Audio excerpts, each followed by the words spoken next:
Hey guys, welcome back. We're going to be streaming GameStop's earnings and looking over their earnings report and streaming their earnings call live. So let me get set up here, and I'm also going to be trading these last hour or so, some futures. So, here we go. Yeah, slide that over there.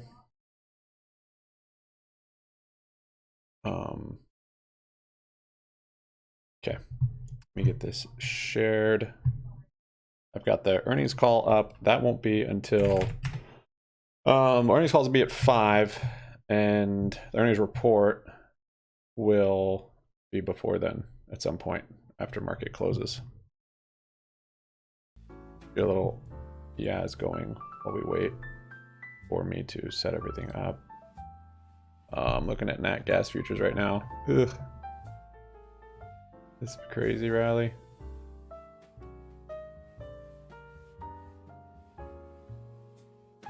Oh, there it is.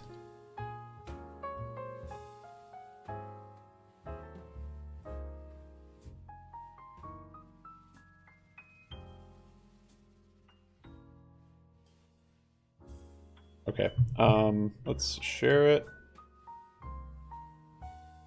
Please.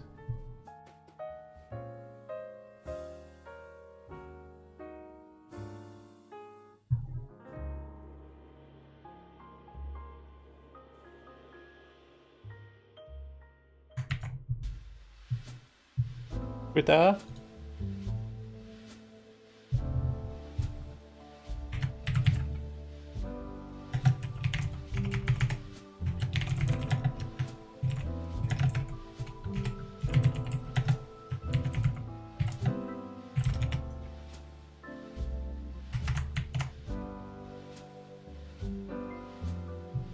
All right, you Discordians.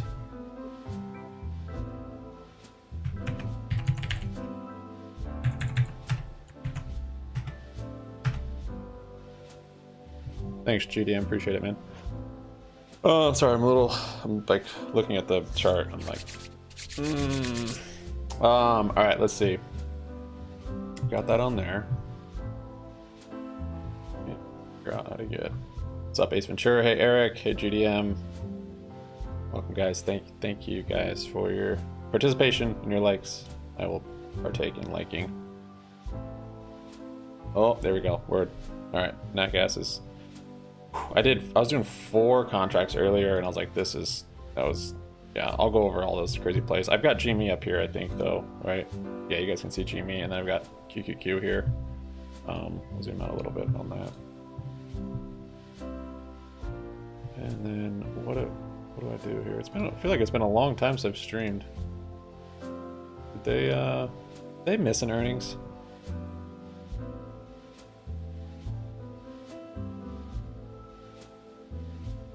Oh, I have a third monitor now. That's nicer for streaming. But now that I'm like day trading, I would have stopped, but nat gas is like at a breakout spot. And I'm trying to dig myself out of a hole from today. Like every day. No, not like every day. Let's see. Live. All right. I just need to go to all the settings here.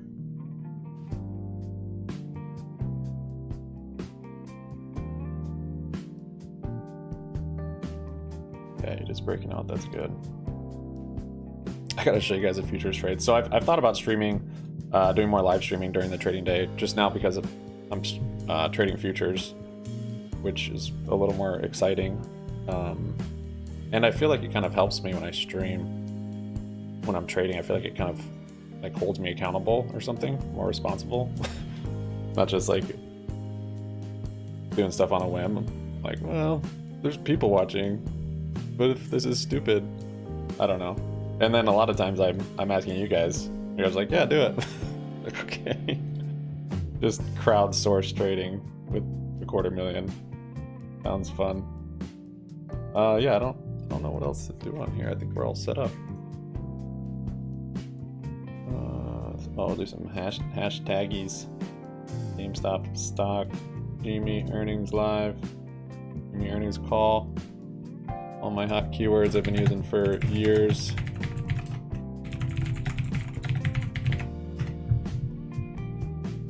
We are number 4 on GME Earnings Live. Thanks, guys. Share it now. Thumbs it up. Okay, I think it's probably my thumbnail. I mean, let's not play games. That's probably the only reason. Flip that back over there. Hit the like or the bunny gets it. With the caption. Oh, I mean the caption I used? Oh, for Ryan Cohen's interview? What do you mean the caption? Okay, so let me show you guys what's going on here. Let's talk about GME shortly or briefly, or the whole time actually. Let me turn down the Yaz a little bit. All right, so yeah, GameStop totally hit that support line. Literally, this is the line that I drew from that other support. I mean, it's such an obvious, like, tiny little spot down there. That 2190 hit 2197. Freaking crazy. Daily, this is all good. I haven't done a video in a couple days. But yeah, daily, this is looking good for a bullish run, I think. Not to say it can't dip, like volatility dip after earnings, might happen, but it might not. Increasing volume here on these down red days is good. I mean, we're due for a pinch as well, and Ryan Cohen, since he's moved the earnings date up, whatever, 2-3 weeks, starting back here, he flipped it from them dumping it after earnings to ripping it after earnings because they're stuck. It's like they're stuck in here with me, that meme. They're stuck with their dates. You know, they can kind of do it, like have some flexibility rolling stuff over, but they usually don't spread it out too much because then it just looks like a very bullish chart. They just have to seller box it and make it look totally dead, and then just crazy weird spikes of upside volatility. And RC was like, let's just move earnings. You know, we have this window where we can have it, and they moved it up. So yeah, but basically, look, if you look right here, we've got 3 big down red days, increasing volume. This was a couple days before earnings, but same type of deal. Let me turn this to auto. Those candles are huge. So here, look, big gap downs, big down days, same deal. Increasing volume, and then earnings. So expecting something similar.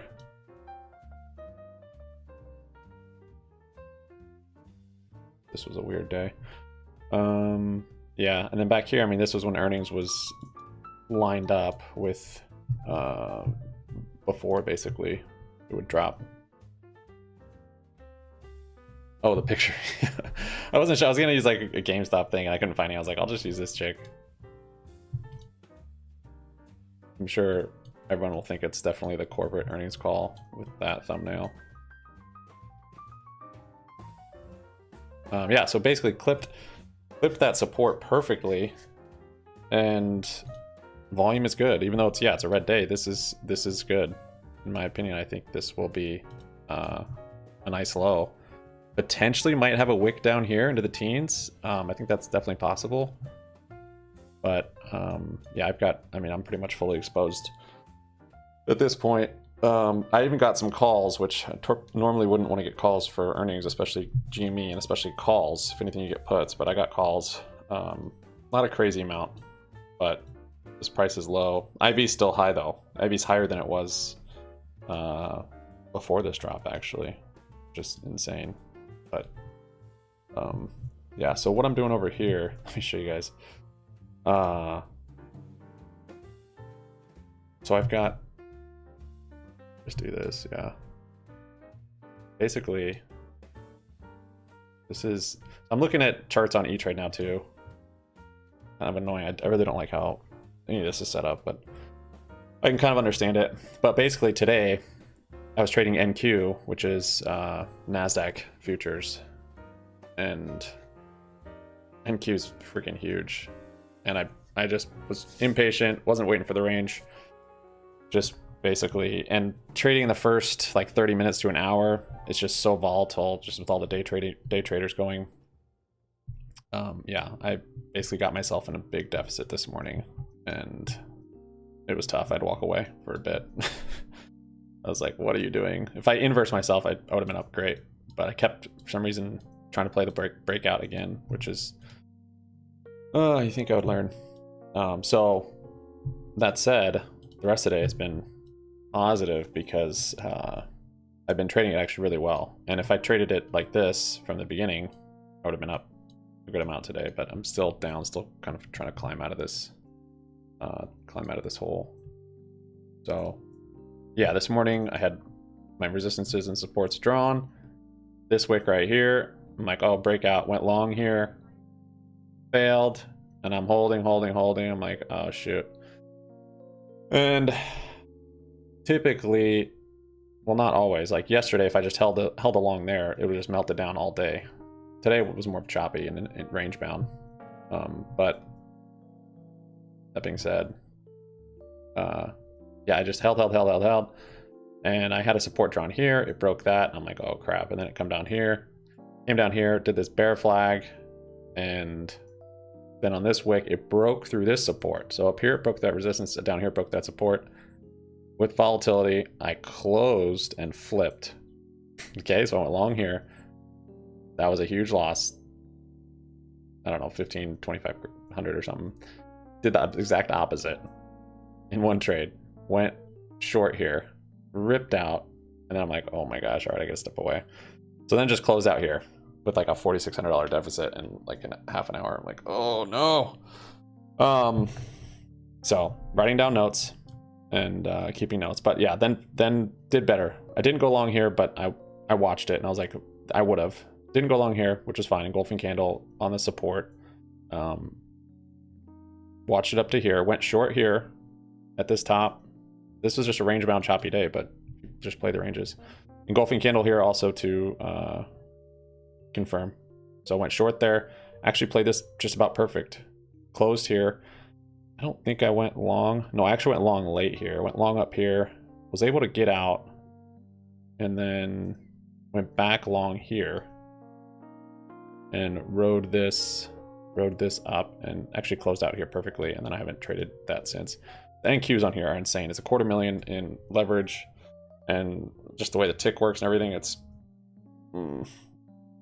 yeah. It's not... It takes some stomaching for sure.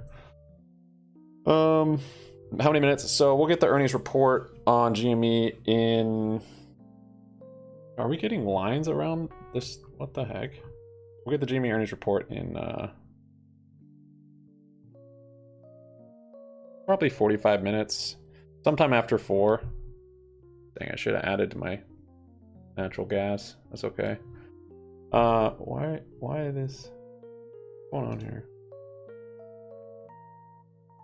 Oh no, it looks good. Okay.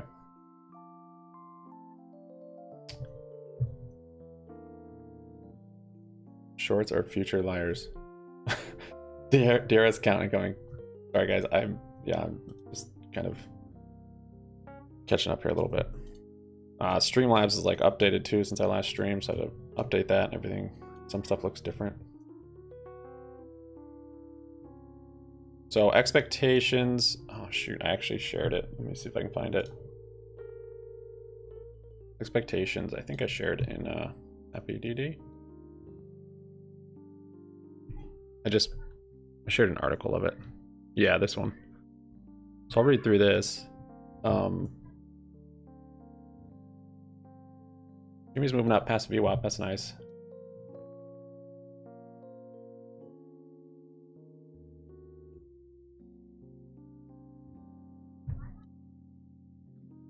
Oh my gosh, I got one.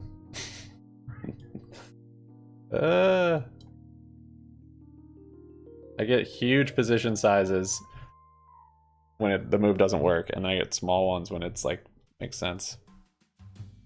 Okay. So where is the go?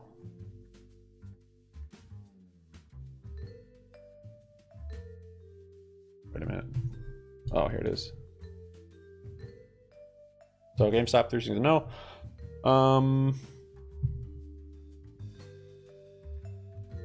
The company is currently in the middle of cutting costs to reach short-term profitability. I don't know if they got that from the Ryan Cohen interview or where they're pulling that from, but yeah, I think that is true. When they started doing that, will it be reflected on this earnings? I'm not sure. Hopefully. Let's see. This article mentions the S3 partners. They talked about the 3 billion. Wait, yeah, remember? What did he say? He said something about 3 billion. This article says 3 million. I'm not sure what it's talking about. The Q3 revenue. Okay. They expect the retailer to report Q3 revenue of 1.35 billion, up 4.5% year over year. So they're bearish on GME all the time. And then when earnings comes out, or before earnings, all the analyst expectations for some reason have it as this tech company that's growing. But then the rest of the year, it's a brick and mortar that's dying. Yeah. So yeah, pretty lofty expectations. 4%, 4.5% year over year in what's been a recession and a dying brick and mortar company. High estimate lies at 1.41 billion, while low estimate is 1.3. So 1.35 is the average. I'm not sure how that compares to year over year on last Q3. I guess 4.3% less, 4.5% less. EPS expected to be unprofitable, so that's good. At least they're not saying they're going to be positive EPS. And then, so they're forecasting a net loss of 28 cents. Betting on VIX. VIX is manipulated, and actually, I think it's like under lawsuits for corruption, I believe. But yeah, I have traded VIX. Just like GME, I like to follow the corruption. Compared to loss, yeah. So they're expecting EPS loss of 28 cents compared to loss of 35 cents a year ago. So they're bullish on EPS, basically beating year over year. Guidance. So Q4 analysts expect revenue for 2.4 billion, up 6.6%. Oh, they're talking about guidance here. Well, we're probably not going to get guidance. So the analyst expectations for guidance is negligent, basically. This article I'm reading is in Happy DD if you guys want to read it. Just to give quick, GME's starting to move up here a little bit on some volume. Just to give some quick reference to expectations. So 30 minutes to close, and then maybe 15, 20 minutes after that, we'll get the report. And then 5 o'clock, we're going to get the earnings call.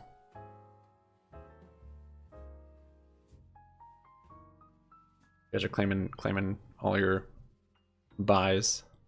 Yeah, today.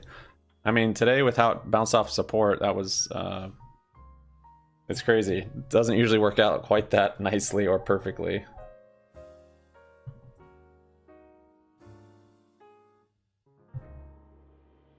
So on the hourly here, I noticed last hour, we've got this engulfing green candle, which is a nice sign of reversal, especially with the oversold RSI and hitting the support. All good signs for reversal. So this candle body is higher than this candle body right here where it closed, and then it opened lower than where this one closed here. So out and up, out and down, engulfing. But yeah, earnings, I mean, that'll throw things around. I kind of imagine it's going to be something like this. Even the setup into it's very similar. These candle bodies were bigger, but pretty similar setup. But that said, I mean, we could come down, could wick lower for sure.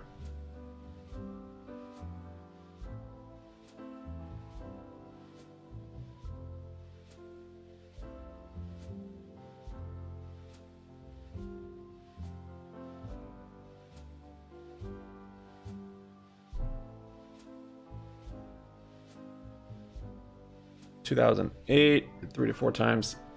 Yeah, I mean, you can still trade it for sure. I guess I've been trading futures more, so to get overall market exposure, I've just been, trading NQ or ES or yeah, not even options on market exposure. Option premiums are, even with the VIX down, they're still high. And I like not having theta decay. It's quite awesome, actually. So we should probably have a poll. What do you guys think GME will open up tomorrow? How can I do this poll? Let's see.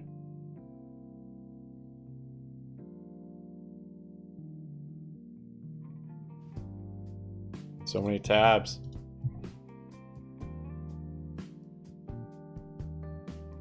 Okay. What's up, Ruthless? Thanks, man. Welcome. Thanks for joining.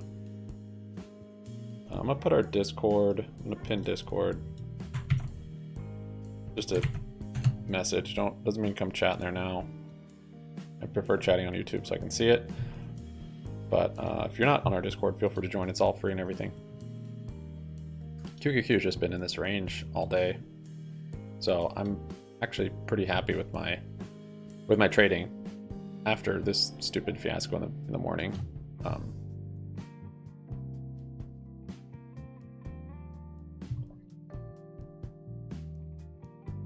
Q&A. Can you do it like this?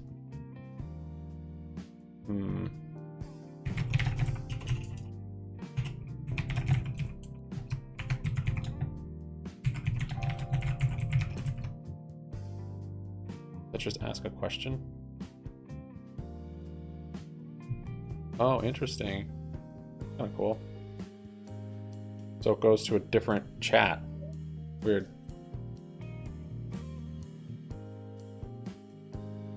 Some time at the end.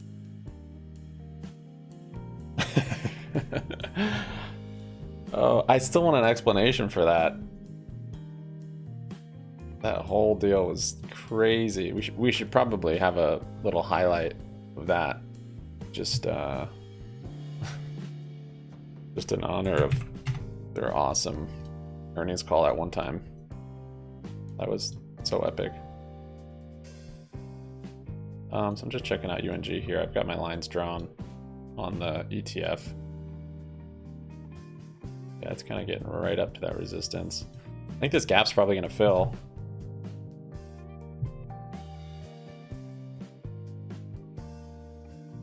You get more contracts.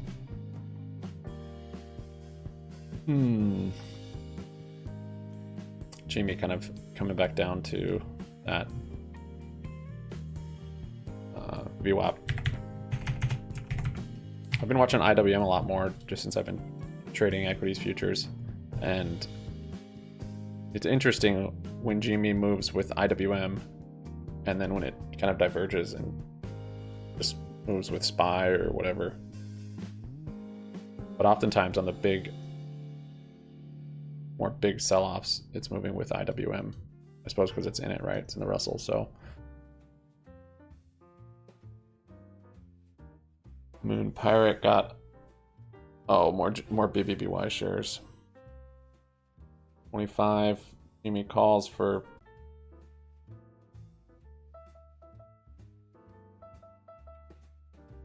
where's my new March? Yeah, is that that one where we? Is it lagging?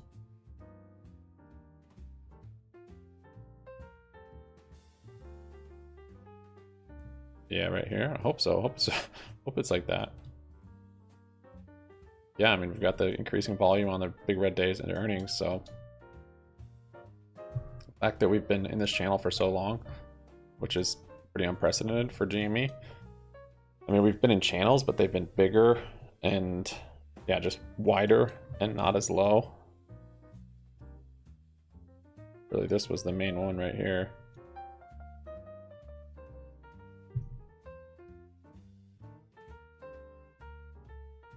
Yeah, bouncing off that VWAP.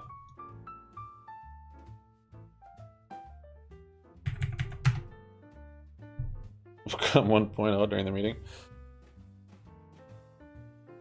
A little poppy there.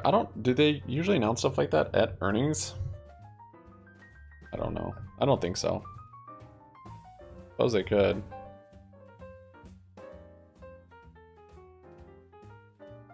Yeah, I like what you're saying, Ruthless, but I don't know.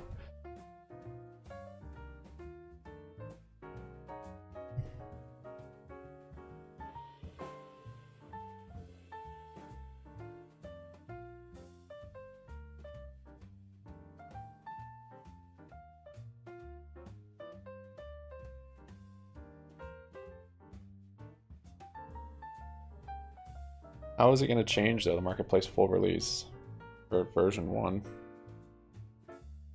and the full wallet release?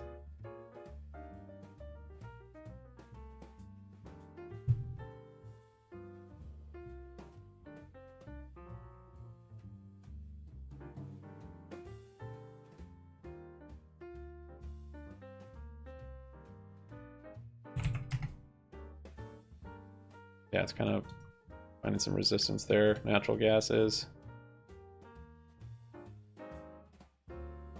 We get some kind of reversal candle, I'll probably close and look for a dip to re-enter. It dips, it bounced so hard off of VWAP back here. So I actually traded natural gas. I'll show you my entries and exits on here. I was stoked on it. Wish I had more size, but I missed a lot. I missed all of this because I was in my NQ and that took up all my margin.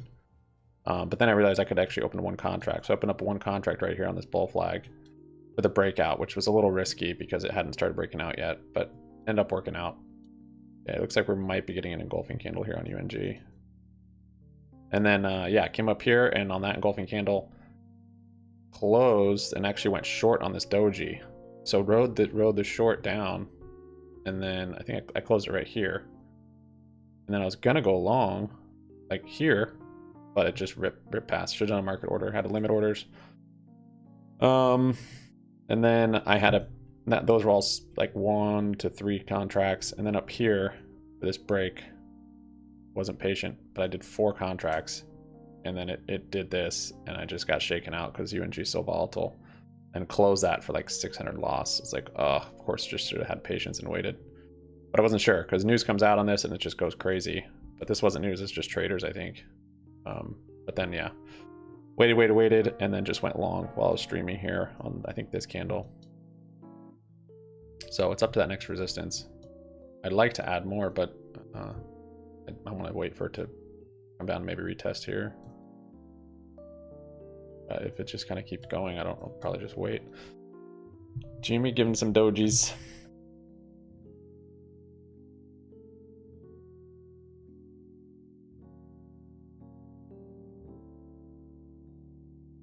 Being such a large news. Yeah, what there was that news with Apple. What are they? Who is it with? They're doing something where they're not letting. Was it Coinbase? They're not letting transactions off of their platform, or they're trying to get 30% or whatever, which would kind of be very bad for the marketplace if it was on iOS. I don't know how that, I don't remember the details or how that went, but yeah, that wouldn't be good. Oh yeah, Coinbase, I think, yeah. Tax, pretty much. Which, yeah, I mean, that crushes, that's actually bad for GameStop, I believe. If they were trying to get an app on there. Get their app on iOS, but. All right, 20 minutes.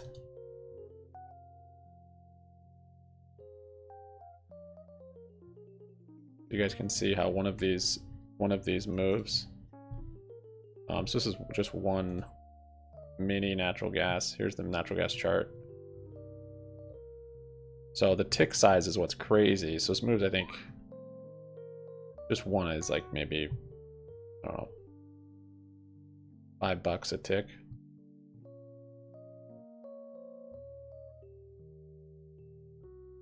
So it's not as smooth as like NQ. We're trading the equities. Oh, $12.50 a tick. So they just went up to 112. Oh, you can't quite see that. Yeah, you can. So the NQs and stuff, they move less. But They take more margin, bigger amount. What's up? It's me, BK. It's you, Bankrupt? Or Burger King? 30% gas fees. Oh yeah, and on the LT, that Livestream has no gas fees. Yeah, so how would that work with GameStop's wallet on iOS? Thanks for joining, everybody. Appreciate it. Thanks for all the thumbs up, guys. Righteous.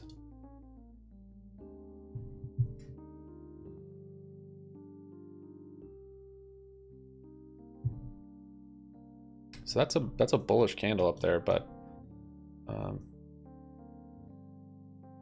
see if Natty keeps going. That was I haven't thought about it at all, honestly. I don't think positive EPS. That's pretty much all I've thought about the extent of it. I think it could. I think it should be better year over year. It'll probably be better year over year. I mean, the analysts on that article are probably pretty close to what's right. It'd be cool if it just crushed it, but you know, probably be a little better year over year, but still not positive. So I might close my natural gas. Just starting to reject that spot there.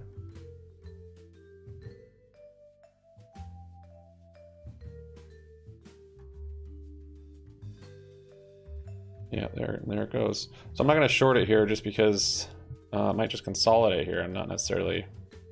I haven't seen a candle or anything actually rejecting it, but more or less just slowing down at this resistance. So some profit probably taking, and then we'll see. I'd rather catch the upside because I'm bullish on it at this point. Hourly and everything look very bullish,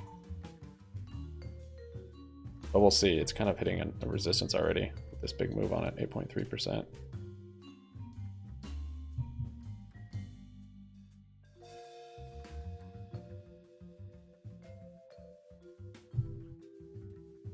Still climbing out of this hole I made today. Holy crap. I made another hole 2 days ago.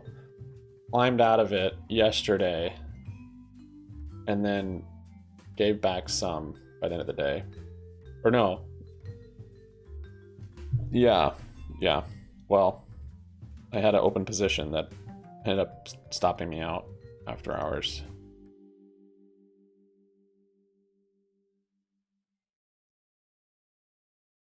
So I'll throw IWM up here, see if that's coming down.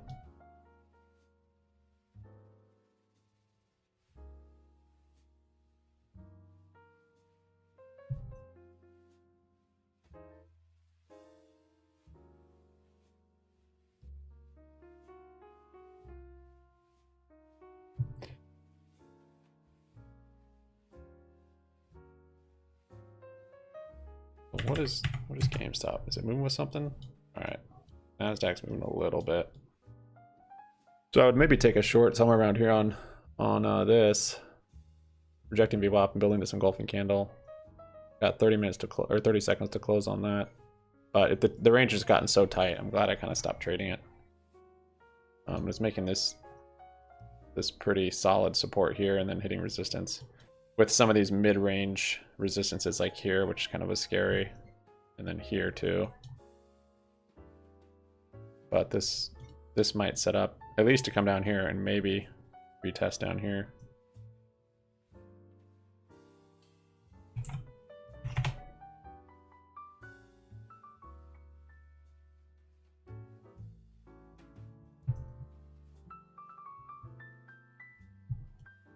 I feel like I'm forgetting something that I need to be doing.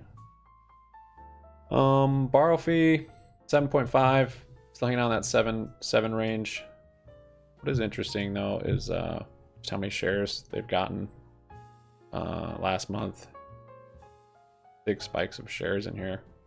I don't know if that was from big options being opened up or what, but I haven't seen a spike like that long time. So I don't know what that means.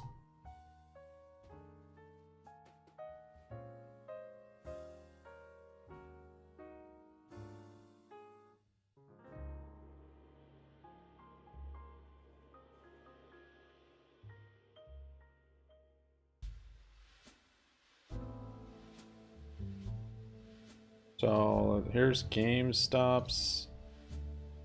So this is what we're looking for. I'll put this in chat. The thing is it comes out. I always get this wrong. You see filings? Yeah, it comes out here first. I feel like. But before that, even all the media front runs it.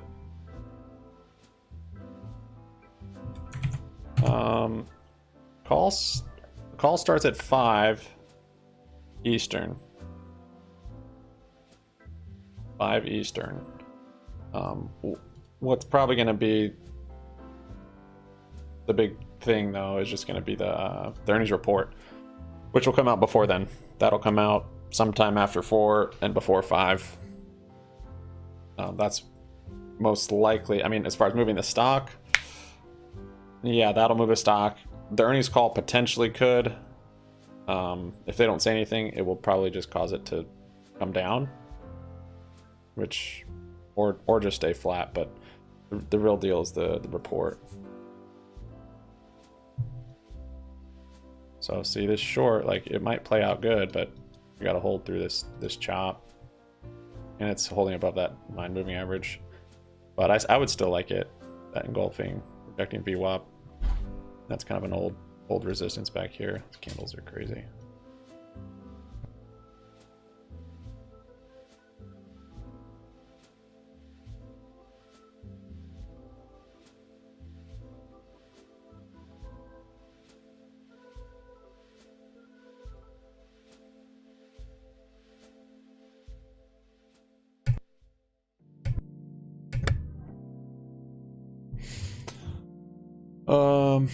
Okay. UNG's kind of, yeah, consolidating up there. Zaba's making moves today. This one's run with GME before. That's nice. Engulfing, green, look at all that volume. It might be a good play. GME's come down here a little bit. I didn't see the interview, TJ. I saw the post and the title, but I didn't watch the interview. Yeah, that's pretty interesting. Where's GME going today headed? Well, you can put your results in the Q&A, I think. How does this work? Questions. You guys haven't answered any questions. It's a separate chat. I guess we don't need to do that in a separate chat. If this chat gets too fast, you guys can do it in there.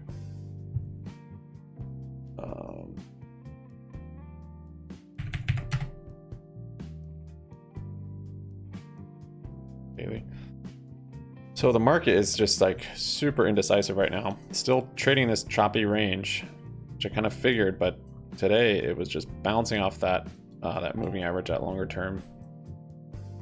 I think the 100-day. And then if we're gonna get a double doji candle here, that just further confirms complete indecisiveness, which could mean continuation drop, or it could be a sign of reversal. And that's happening right at a support. So we'll see.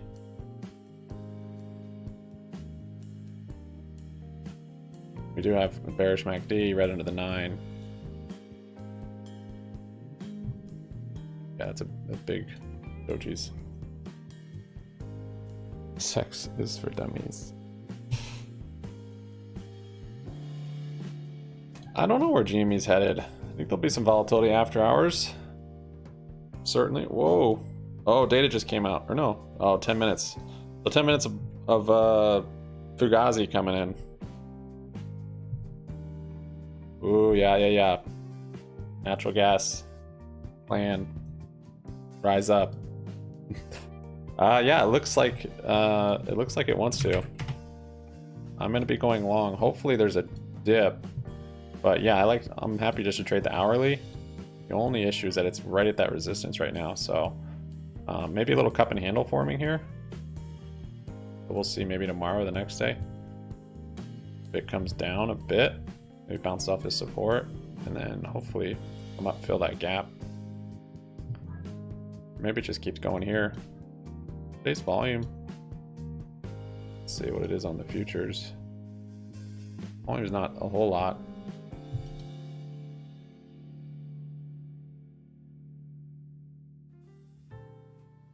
daily.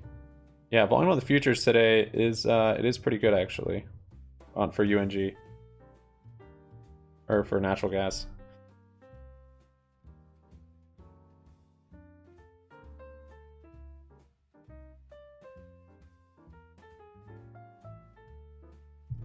He's coming down here, coming into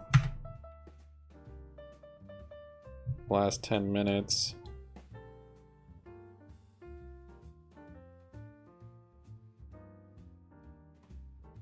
It's not, see, nothing else is coming down with it, I think. Yeah, IWM.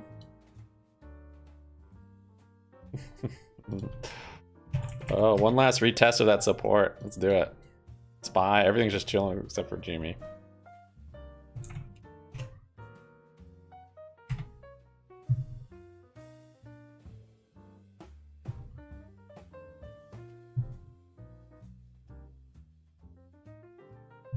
So volume today, more than yesterday. Yep, keeps increasing, so that's good. Last 3 big red days have been increasing volume, which typically wouldn't be good on a stock, but when with GME, this is a good sign. Because of where it is on the chart also, on this, on the time frame. And with earnings and everything else, of course. Bearish MACD, red on the 9, like everything looks bearish on it, which is what we had here. One difference here, though, if you notice, is we were much more oversold. So not sure if that matters or not. We'll see. Same with here.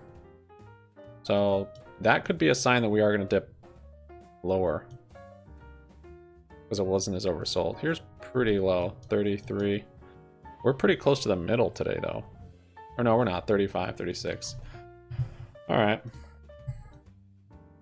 Oh, it did. It just tested that. That's crazy. Look at that. It came down right at that test. So I read a write-up on Superstock about the price of GME and why it's been in this channel. And it's what kind of we've talked about. But he did a lot of science to figure it out, basically. This seems like this is the price where they it's cheap enough to where their position basically isn't too much overhead to hold, but it's not too cheap to where the buying pressure is too insane to where they just get blown out. So something like earnings could definitely shake that up.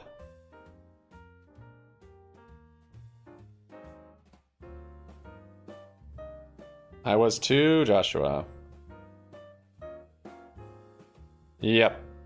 Yeah, it's been a little rough for me as well. I was expecting a retest of this 35. I was expecting it last month. I didn't go crazy on it though. I've more just been doing shares on GME, honestly. So, yeah, but I think we will probably get a retest of it this month, if not a blow through it. This might be support in a week. 35.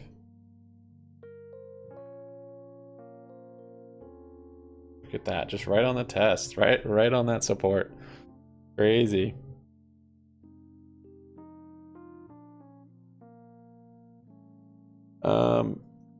Giant dump before squeeze them. No, yeah, it definitely doesn't have to. I don't think it can, for the reasons I just mentioned about being too much buying pressure down low. Volkswagen's dumping was with the market, so it could happen like that, but that's definitely not like a checklist thing for me. Like it has to dump first. It could, but since GME is basically seller boxed and Volkswagen, from my knowledge, wasn't at all. It was trading totally naturally. This is stuck, basically. It's stuck in this algo pattern. Let's see if we break that low. I don't think so. Maybe one little volatility wick. Not even. We got 5 minutes left. QQQ rallying, so that short would have been crappy. There you go, crappy short. Now it's bullish. So UNG is still holding up there. It didn't do a sell-off. Doesn't seem like people are taking profits. didn't rally enough, so I might go back long here on UNG.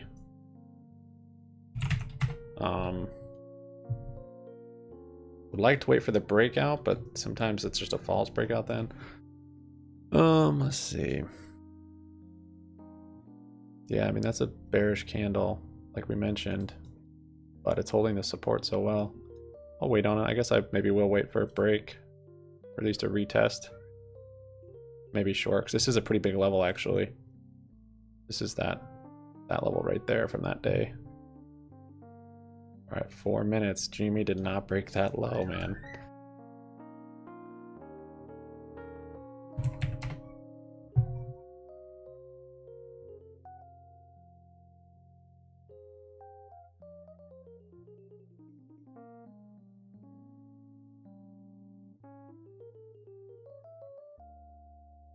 Hopefully it flies one day soon. Yep. Yep. I think we're pretty well due. 3 minutes. Good extended hours going here. Got the earnings call. Tab opened up, so that will come on at 5. I did this stream on low latency, so shouldn't be any lag. Prior earnings calls, I've just done normal latency, but for better quality, but I just figured I'd do lower. We have up to speed data interactions. So let me show you guys my positions really quick. In this account at least, we've got so these are the calls I bought on the low today, but see, they haven't even come up much. I think this is just all because of earnings. So these will probably get crushed tomorrow morning. Even if the stock's up 5%, these will most likely be down. But this is just in case, since you can't buy them after hours. But that's all I have really, other than all my shares. This is all the calls I have on it. And then I've got all these puts, which are just for margin basically. And it's funny, these actually have been doing really well. I'm like, I should just buy more puts. Oh, I guess I do have this call debit spread. 137.5, 140, so it's pretty bullish. 44 days on that. I think it was a good deal. I don't know why I got that. But yeah, these protected puts, so I've been just rolling them down. So once they're up, see, it's up like 200%. I'm like, why didn't I have a lot of these? But I just roll it down to a lower strike, so I can still keep my margin, and then I can reap some of the profits. Kind of annoying. I'd like to be out of that, but so far it's been the best plays have been puts on GME. Buckle up. 1 minute. We've got our shares. I flipped all my short puts to shares.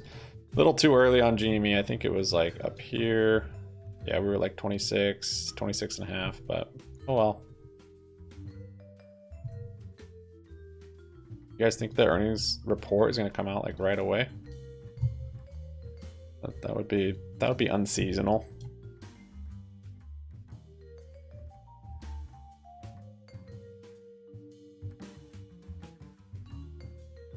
Tuning in more. Thanks, Joshua. Yeah.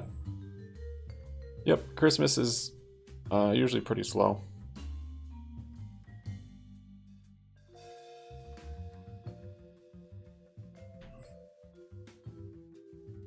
All your shopping at GameStop. You guys are counting down the end of the day. Ding, ding, ding. Yeah, so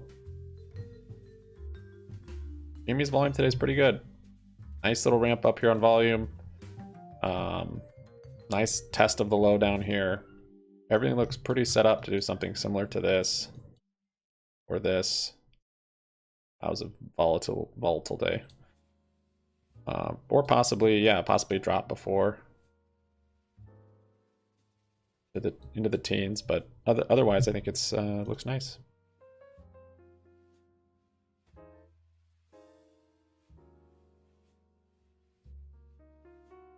What's up, Mr. MT? Yeah, it's much easier just to be lazy and let Happy whisper the earnings report into your ear and stumble over the numbers. I hope they do something comedic for the earnings call again. I think that was for comedy that one time they did it. I mean, I can't imagine any other reason. There's no way that was off the cuff. Like that had to have been scripted. And why else would they do that other than just to fake out media and have a laugh? Having a laugh. UNG looks like it's rejecting that top. I might even short here. Well, it's after hours now. Yeah, I'll wait. So with futures, if you close before, I talked to the E-Trade guy and he's like, it's getting a little volatile. Close before the futures close at 5. Basically day trade it. I think it's only half the price on commissions. So something to keep in mind. I might, if I have open ones and I'm profitable, and I might take profits before 5 and then just reopen it at 6 because I usually don't have a gap from 5 to 6 when futures open back up. But I do want to go long on UNG, but this hasn't chilled out much. Probably after 6 I will. No, Thomas, I see you. You are not shadow banned. 10 million almost. Yeah, pretty good volume. Pretty good. So I've got, it always comes out with the media first, so you guys can just link any media articles that have it.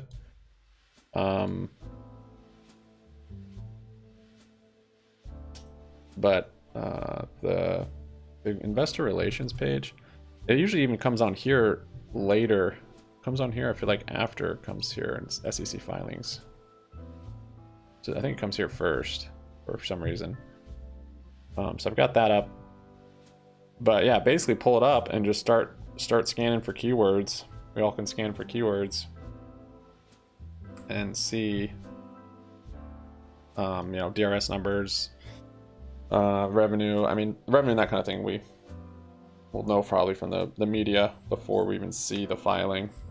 But you can check NFT marketplace, short interest. Remember last earnings report, they actually took all that out about a potential short squeeze, which is a little, I guess, unnerving, but doesn't really matter if you're not in it for a short squeeze anymore. So, but yeah, I was kind of surprised to see that.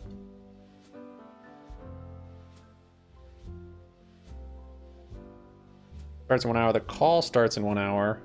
The earnings report will come out before then. So at any time before then, and that's really what matters, unless if they do something unexpected at the earnings call.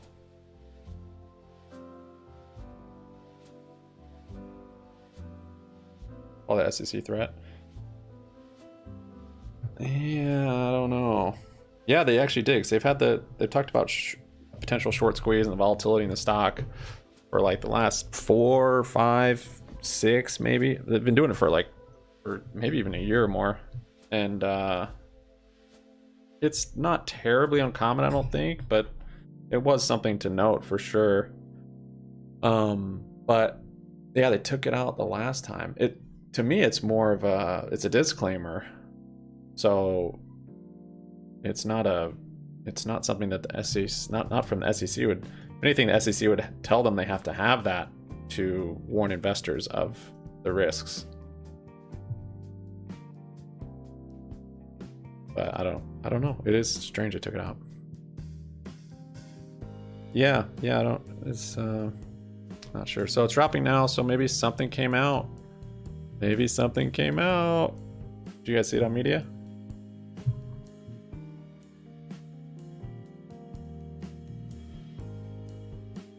Seems like it maybe came out.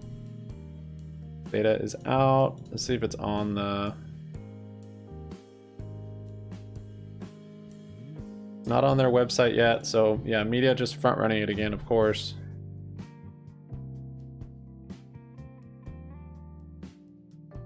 Let's see. Looking at SEC filings. Nice dip there. So it might get into the teens, like I was saying, might get that dip into the teens. It's not on GameStop site yet, but Q3. Oh no, that's the webcast. All right, let's see. Look at that rip back out.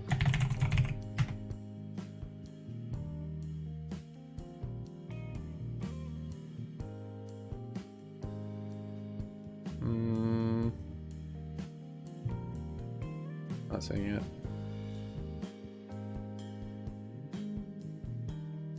Trying to find it. Just trying to find articles on it. Let's see. News, tools, sort by date. I don't see it there yet. Someone, maybe it's just on like the terminal.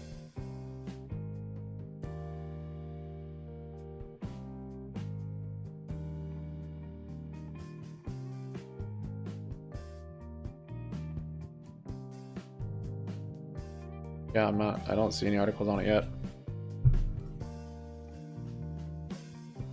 Or was that not it? Because that's not a whole lot of volume. It looks like it's probably it, but maybe it's not. That would be actually pretty fast. Usually it's not out that quick. Might be some front running. Huh. Well, if you wanted more shares, there's support right there, 2112.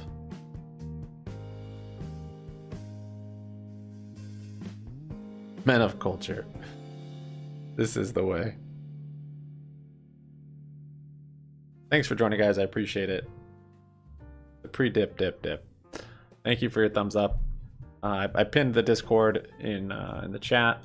It's free to join everything. And yeah. Yeah, I'm not seeing. Check your email. Oh, well, if it's the email, then it's on their website. Let's see.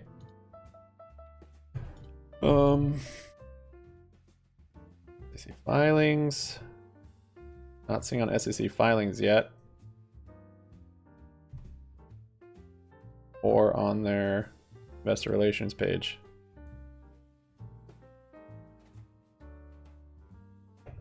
You guys are getting numbers. 94 million. You pasted Discord. Thank you. Oh, it is? What? Why couldn't I find it? All right, here we go. Net sales were one. Okay, so I'm gonna pull up the.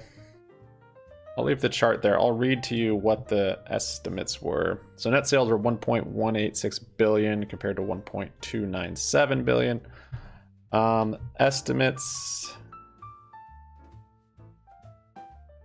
were 1.35. Yep.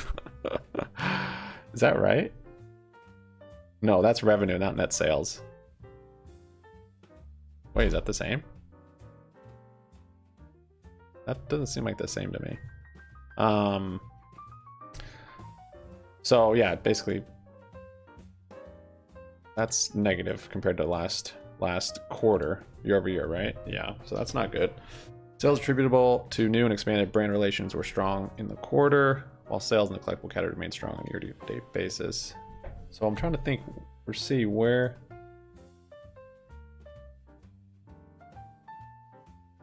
Yeah, maybe that is the same. Were they really that lofty on their expectations? Revenue. It's in here somewhere.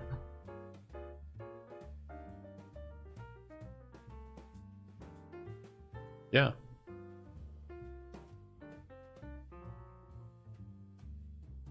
I don't know why net sales doesn't sound like revenue to me. But that seems more like revenue would encompass more than just net sales, right? Anyways, 1.35 billion were the estimates. So if that's true, I'm surprised it's not dumping more because 1.18 billion is much less. EPS estimates are a loss of 28 cents.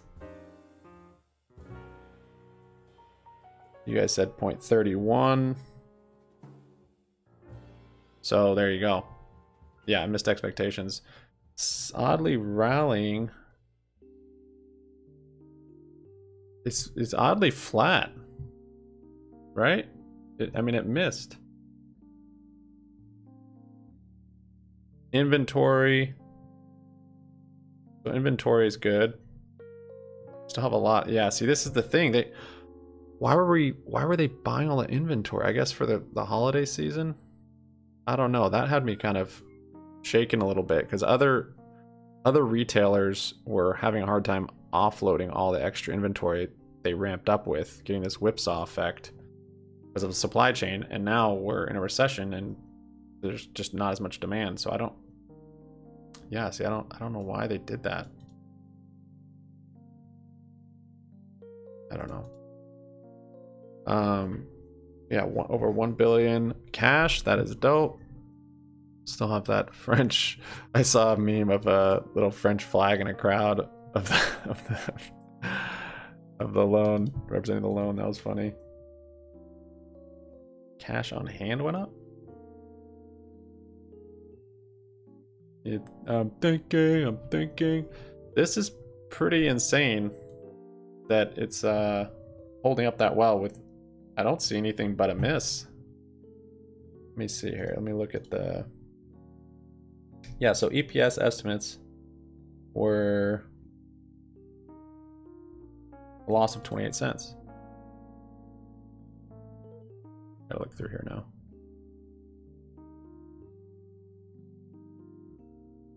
Ended.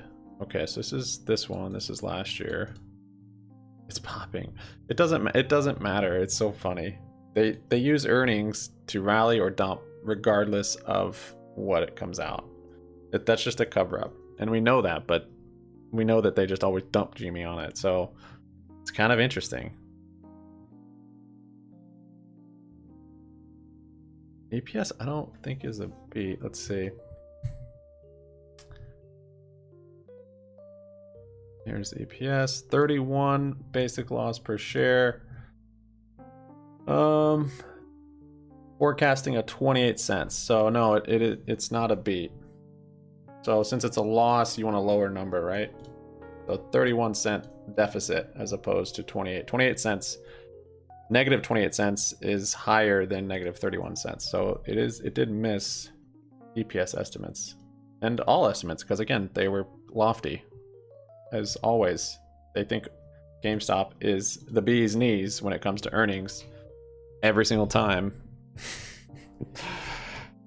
But it doesn't matter because look, it's holding up actually. This is awesome. That's funny.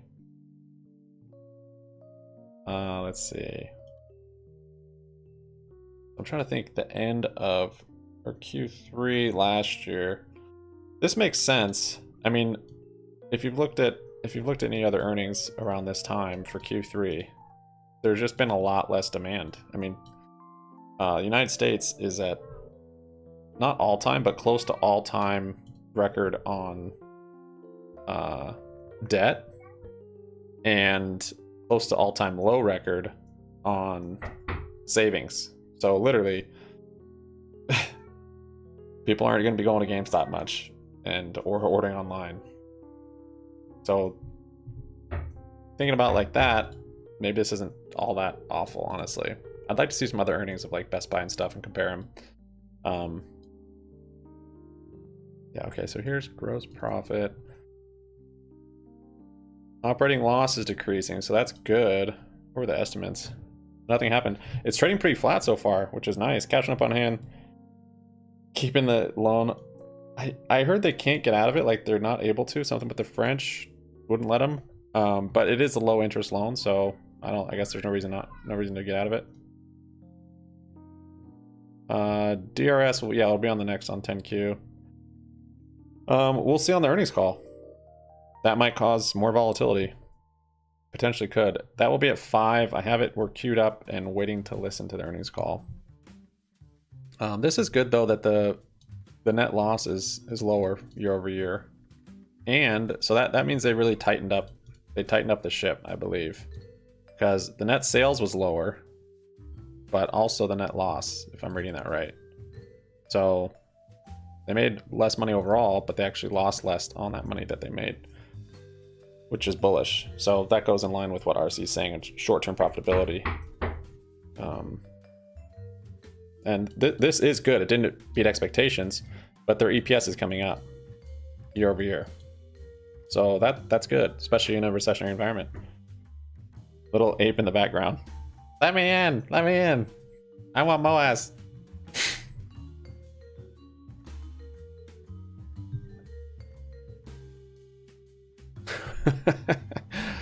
Guidance can be important. I doubt they're gonna give guidance. That's not the typical, but that'd be cool, I guess.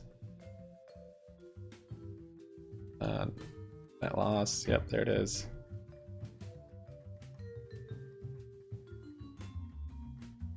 Hold on, let me see what this little ape wants.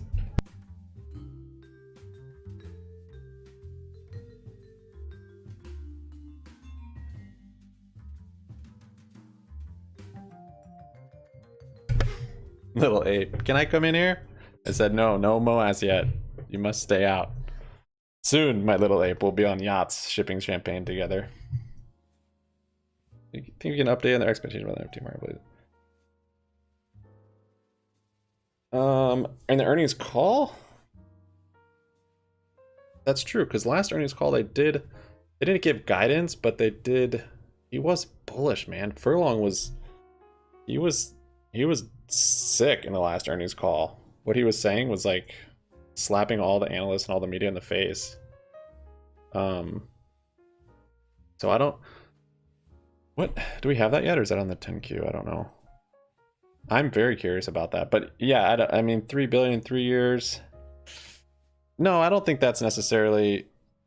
Depends on how quick this recession gets over with, how quick money gets hot again, and how quick the utilization of I guess the marketplace. You know, how quickly it becomes something that's more utilitarian than just you know, GIFs and JPEGs. So if it starts being used highly for events or real estate, I mean, events will come down too with recession, but real estate, like there'll still be real estate transactions, stuff like that. If it really gets used there, it could be good. And then especially once the market turns around and interest rates come back down, then yeah, all bets are off. It could go wild. And that could happen in 3 years. Silently out for sure. So it's going down or up? It's staying flat right now. Just flat. Earnings call is at 5, so in 40 minutes. 40 minutes.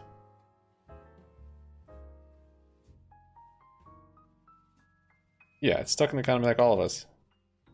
For sure. I think GameStop's going to just have ridiculous numbers when no companies are having crazy numbers. All of them are tightening up and firing people. Just, yeah, it's another company. Yes, Jonathan, jeez, making me sick. But I'm happy to see the EPS is better, even though expectations. Percentage of net sales, net loss, why did that increase? Cost of sales, profit. Asset impairments.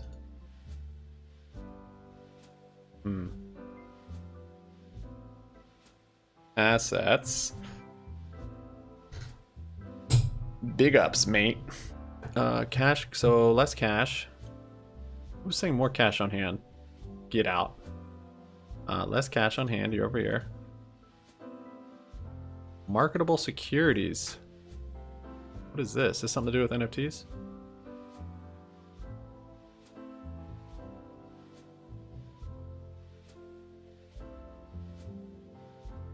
$28.50. 10Q. Okay. Pull up 10Q. CRS numbers. Ah!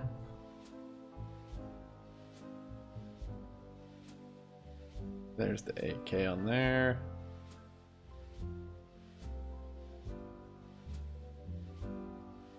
Dude, why is it never through?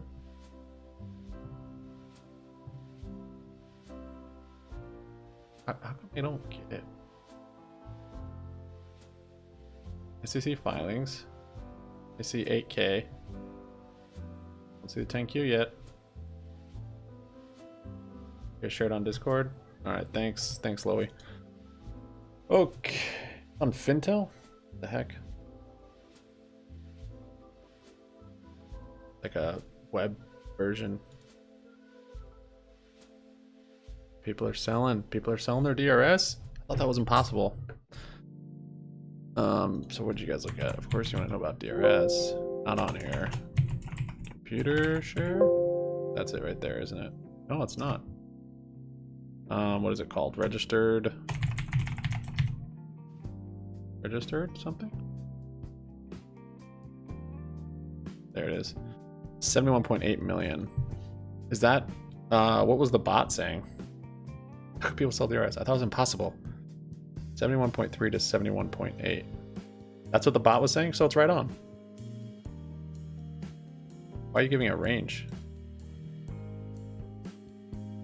Yeah, DRS is 71.8 million. Right here. But what the point is, what was the bot at? Was it way more than that? Oh, you're comparing it to this.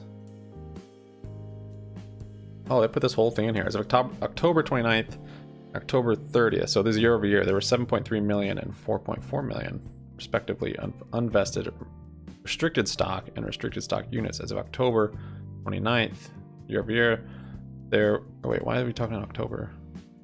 Oh, okay, yeah. Wait. That's when their quarter ended. There were 311. Oh, that's because the split. Oh, 71 million. I thought 90. I think this is showing it for the split. That's kind of confusing.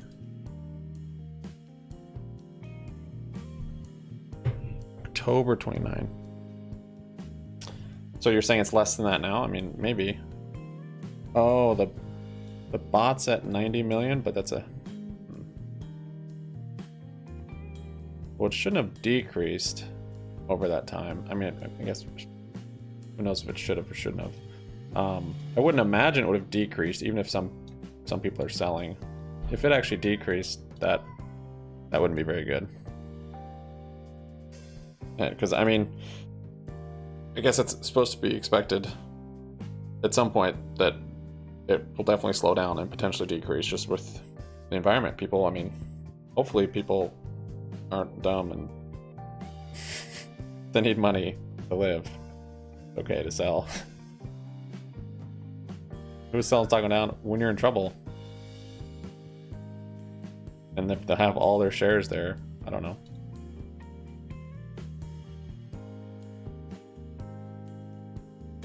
So let's see, link in Discord. I'm wondering where's the link in Discord. I'm wondering what the bot says. Can you throw that link? You can do it in Discord or in the chat here. Want my shares?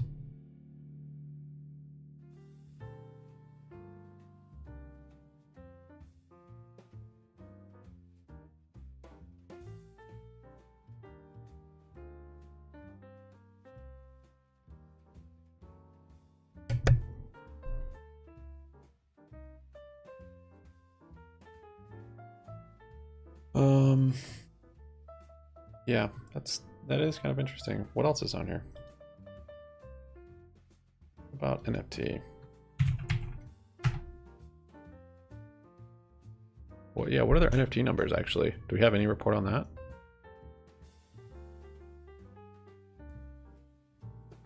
Decentralized apps. Launch our NFT marketplace. Yeah. In late May 2022, we launched a beta version of a non-custodial digital asset wallet, which allows gamers and other users to manage, send, receive, and use cryptocurrencies, NFTs, and other digital assets across decentralized apps. In July, we launched a beta version, NFT marketplace.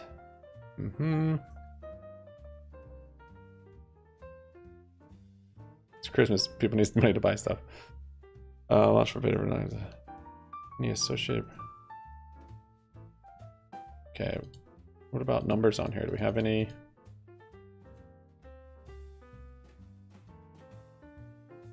It's explaining NFTs.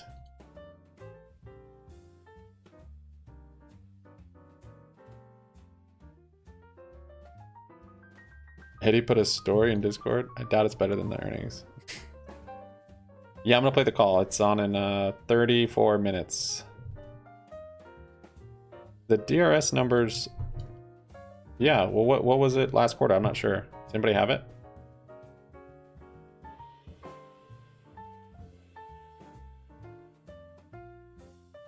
Did you guys share it in here? Computer shared. Why are you sharing me computer shared.net? Oh, this is the bot. All right. Oh, this thing is. I don't ever look at this, so it's confusing to navigate. So the estimate 92 million, so that was off.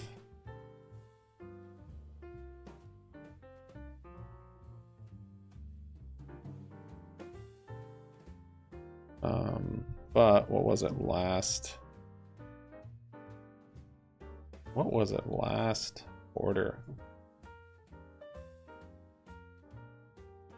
Best group termed average. I get like a graph. Charts.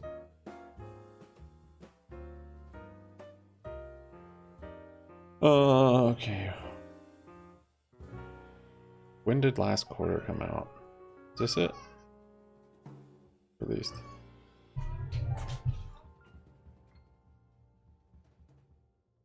$71.3 million. Wait, is it the same? What was it? Did they not change? That's like exactly the same, isn't it? Because I have so many freaking tabs open. Where did it go? Oh, it's right here. You guys probably already have the answer. 71.8. It increased. It increased. Oh, there's more shares DRS. It just didn't go on this crazy wild slope. Because yeah, sure some people sold.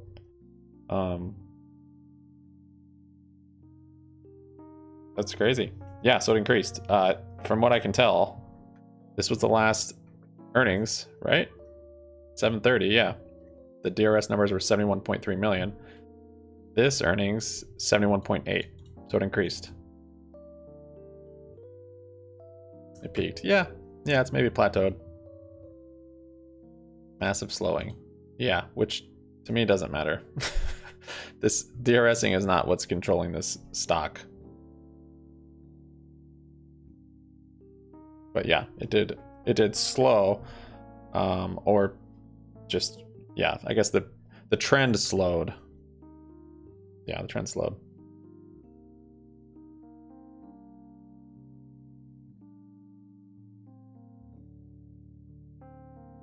Yeah, it increased though. Which, let's see, what has happened on the chart since then? Like to see October, or no, 730 right here. So hopefully they got good exits. I'm assuming they weren't good exits, and it was wait, that's not the, what? That's not the last one. Hold on. This isn't 720. That's the earnings before.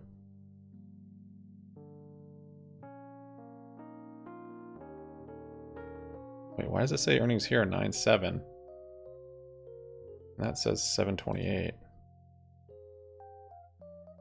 What? Happening? There weren't earnings in 728. That was near the split. You want to explain that? Is this not the right? This was right on that time. 430. That's the one back here. Oh, that's not. What? I don't even know if this is the last earnings. It says 730. Oh, it's saying 730 because that's when their quarter ended, maybe. Is that when their quarter ended? Okay, and then earnings doesn't come out right after the quarter ends. That, I think that's what it is. So that probably is the last. Okay, so the quarter ended here at 7:30. And then earnings, is it really that far after when their quarter ends? Okay, yeah, because it's saying, yeah, it's backdated. Right. Okay. That makes sense. That is the last earnings. So it did increase. And the numbers we got today are futures doesn't count for selling. Oh, the website. That's true. Yeah, because the bot only adds. People aren't putting their sell. Oh, I kind of want to do that now. Just put some fake purple circles and showing that I'm selling my. Oh, you guys, that would be great. That would be great. Just a quick little 5-minute Photoshop. I sold like 1 million worth of registered shares. I'm trying to add it to the bot. Stock does move, yeah.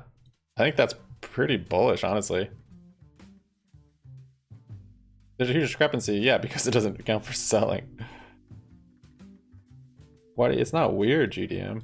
I don't know why it'd be weird. Oh, you're showing.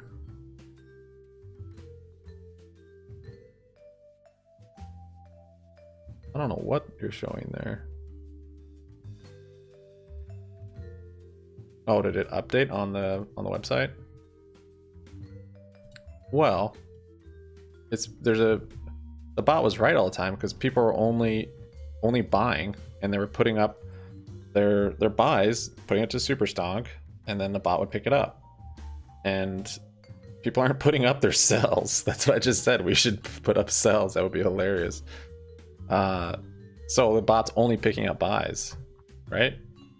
So the sells are not calculated at all. Oh, so here it is. Yeah, it updated.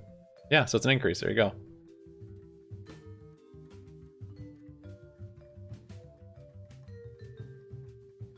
So yeah, I'm trying to think, what's happened since then? So yeah, people sold in this long, they got bored. Some DRS holders got bored with all of this. Hopefully someone sold up here at least, made some money on it.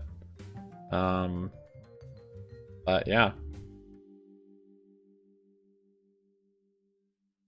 It's not a discrepancy from... The bot doesn't take sells because no one uploads when they sell. Is what I'm saying. I could have a huge DRS sell post. It'd be hilarious. Post to Superstock. But what's more important are the numbers there, which I want to look back at because, yeah, yeah, there's no sells. It doesn't calculate sells. So if we continued, if it was just the buys, right? So this many people did keep buying, but it's not showing any sells.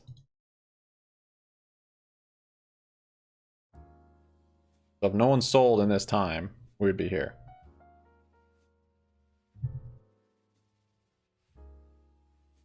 Institutional. I'm not sure that would count. Yeah, it says it because it's backdating it to when their quarter ended. So the earnings numbers we're getting are from October 29th prior. But we're not getting the numbers that are up till now to December. This is when it ended. And same with this one. This was, right? Fake circle. Oh, that's a good point too. Yeah, that's a good point. It definitely could be fake circle post, but I have kind of a hard time believing that because this trend and how accurate it was the whole time.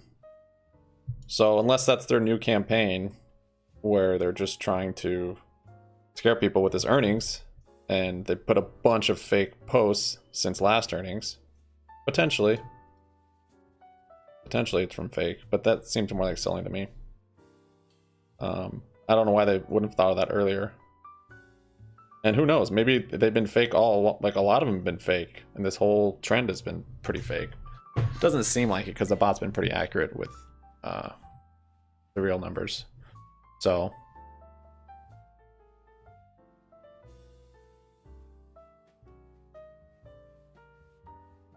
there's always been sells. Yeah. I mean, it is pretty dramatic. That's true. It's possible that maybe it is an institution, like you were saying. I don't think that shows up on there, but I could be wrong. 5-figure whales. Wait, 5 figure is a whale? Oh, 5 figure shares. All right, yeah.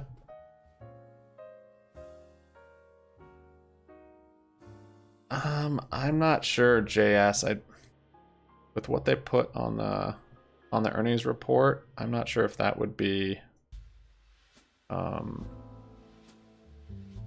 counted for there. So I wanted to get back to actually what matters. Sorry. Like I said, the DRS is not affecting the stock price. If you don't like to trade on brokers or invest your money in brokerage, then sure, do it. Computer share. I want to see any marketplace numbers. That's probably not on this. That's on the other one. The call is in, let's see, about 12, 13 minutes. A misprint.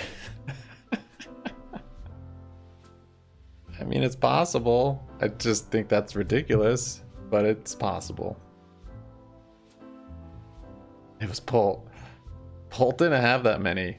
The dude, our Discord has more shares than Polt, like 2 or 3 times more than him, I believe, based on his early positions he was sharing on what he bought.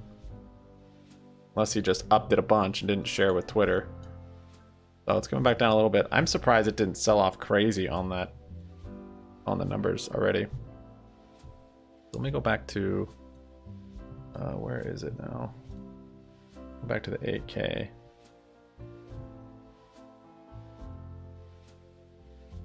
This PDF. Let me look at this thing again. Okay. Where would the marketplace numbers be under what I'm curious about? Do not show me the pages.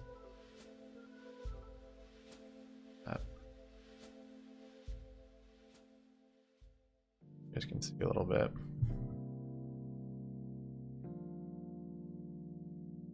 So was the last quarter, 140K. Not even a settle. Yeah, I mean, it's good points you guys are saying. But the bot, it doesn't account for sells, so that is definitely a factor. And it's possible that it's always been, you know, people have just been buying and people have gotten bored. You know, they've done a good job. It's been 3 months, it's just been flat. It's gonna get listed.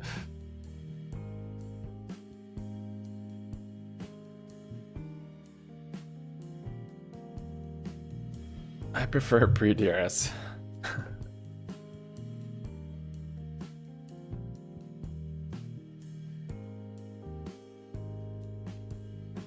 I mean the marketplace numbers. I'm assuming they're pretty much nothing at this point still. I mean, that one thing that was tracking it, that guy made a website that was tracking the DRS numbers, or not DRS, the marketplace numbers, and you know, it was pretty pathetic initially, just to be somewhat expected, I suppose. And I'm assuming it only got worse because we got just the initial hype of it coming out, and Superstock all went and bought stuff and sold stuff, and is it in here though? What would it be? What would that be called under here? Still have $1 billion in cash, which this is amazing. If they can make it out of a recession on the other side and not basically go bankrupt, because there are going to be a lot of companies going bankrupt. Big companies, ones you would never imagine.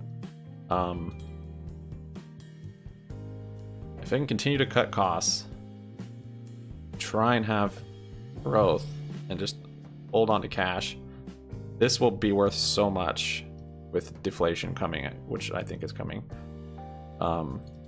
where they could buy up other companies, they could expand like crazy because everything will be cheap. That'll be good.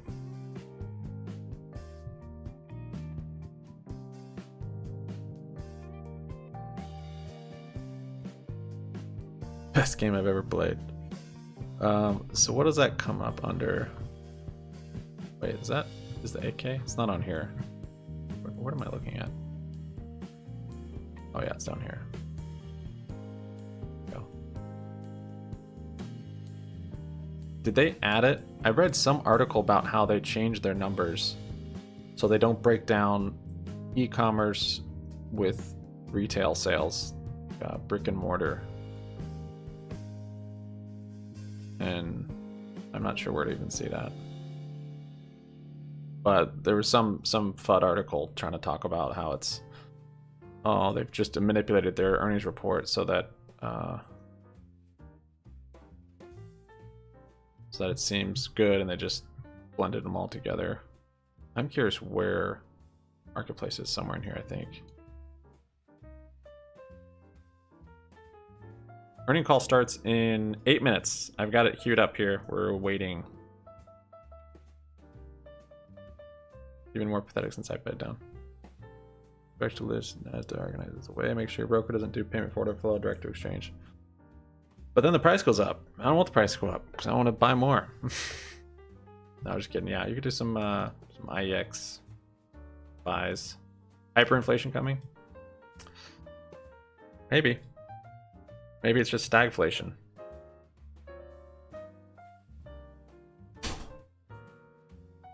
Maybe we'll just have stagflation.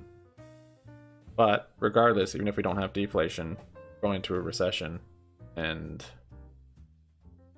I think stuff will be getting cheap, and you will want cash on hand if it's hard to make money.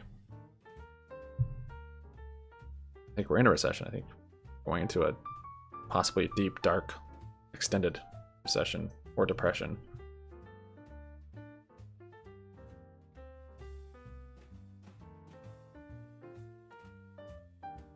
So let's see, total current assets. Does anybody know how they would categorize the marketplace? It would just be probably under one of these categories. We'll either notice it's much higher than last quarter, or it's a whole new subcategory that wasn't there before.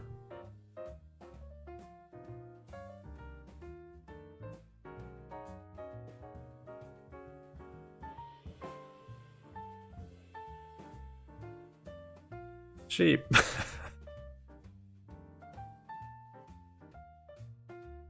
FTS collapse. That makes sense. DRS after that. Peruvian Bull definitely has some good write-ups.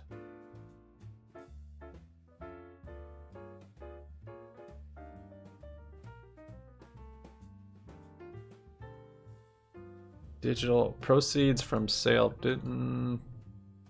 Is this it? Purchases of marketable securities? What is that?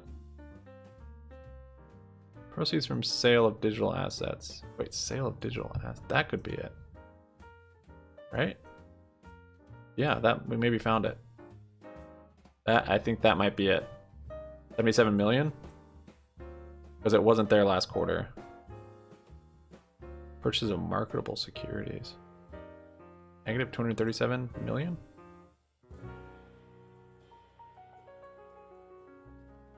Why would this be here and not here before if it's not something new?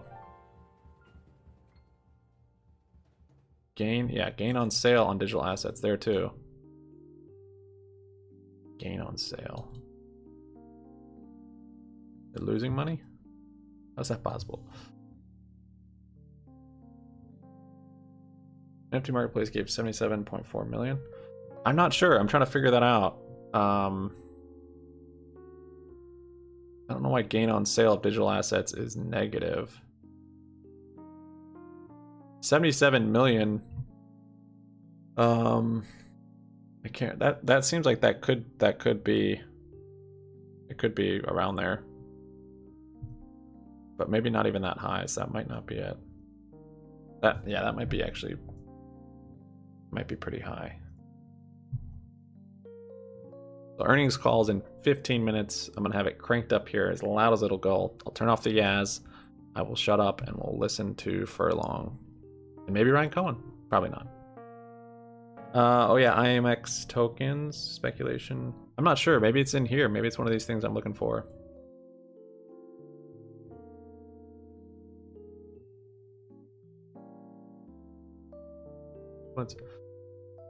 I think it's one of the line items here. Investing activities.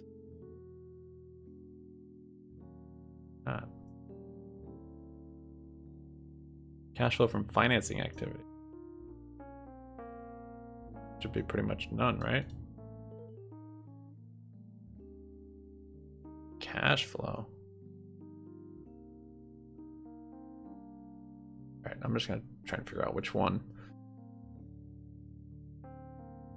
Investing activities.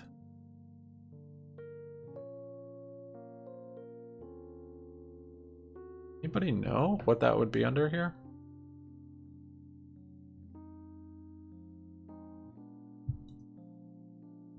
It's probably not here. Hardware and accessories. That went down a little bit. Software went down. Collectibles went up. That continues to grow. That's crazy. That's really helping save GameStop. Or those Funko. See, they could buy Funko with that Billy.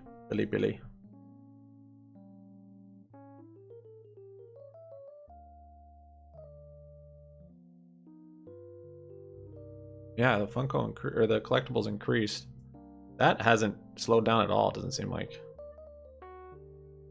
you look here, it's 17.5% this earnings compared to year over year. It's 14.8. So that keeps increasing, taking the percent of the overall revenue. Sales, rather. Revenue, yeah. Hardworks. What's this down here? Oh, 39 weeks. Okay, longer time frame. So yeah, decrease, and then yeah, collectibles increased. Pretty interesting.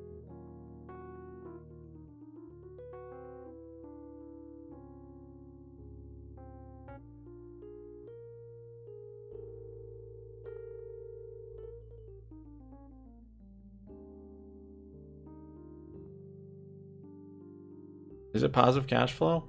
I don't know how to read.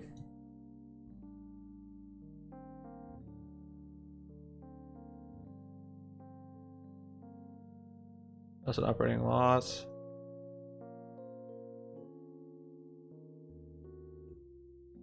I see that's cash flow positive.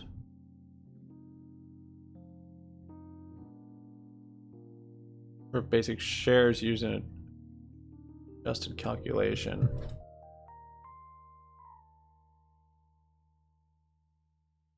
Oh, for the EPS. The EBITDA came down a lot. Oh, here we go. 39 weeks. So 13 weeks. So 94.7 as opposed to 105.4. So that's good. 39 weeks though actually increased. We'll need more months. They just started this short-term profitability strategy. So yeah, I think this will continue to get better, hopefully. As well as the EPS.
sorry I was muted.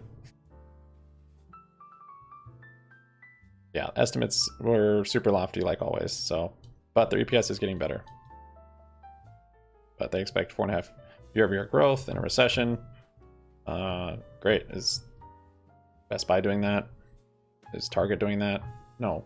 People are stealing stuff from Target and they're firing people. This is like GameStop's firing people, but yeah, I think the report was pretty good. Weighing it to estimates to me is kind of futile, but the DRS numbers is kind of interesting. If that is selling, or if that was an institution and it marked that, or if that's just wrong. But to me, it looks like selling, but it's kind of strange. It is kind of strange that they would sell in this area. I mean, hard times have been worse here, just day-to-day life for Americans, I would say, than it was back here, just looking at the time frame. So maybe that's it.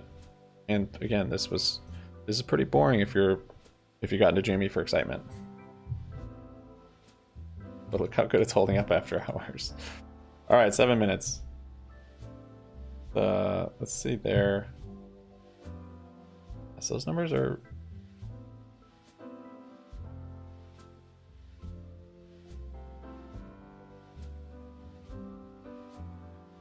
It's still increased, so maybe that's bullish. I don't know. I don't hold a lot of weight with the DRS numbers. You know, it's exciting for most of you guys because a lot of you guys probably have. That's the earnings call music. I will pause my music and we'll be quiet and we will listen to it as soon as it hits 5 o'clock.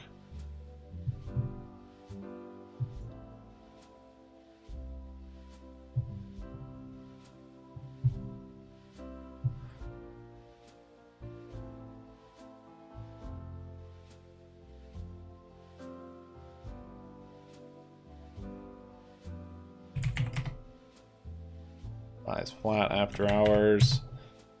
Everything's pretty flat after hours. I have no idea. Grandis, I don't know who that was. I read the one article, Marketplace or whatever, that was saying estimates. I don't know who it was giving, just averages. This one, their Investor Place, just to see. So yeah, they're expecting 4.5 growth year over year.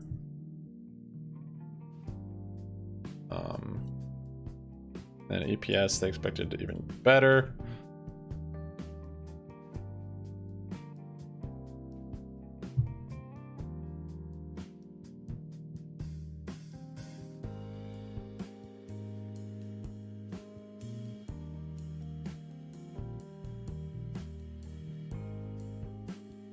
All right, 5 minutes. Thanks for joining, guys. I have the Discord pinned in the description. Well, in the chat, actually, in the description. It's free to use. Jump on there if you'd like. Join us on there. Subscribe on here. Hit notification bell. Thank you for all your thumbs up. I appreciate it. I could be losing money on natural gas futures right now, but I'm here instead talking to you, so you're welcome.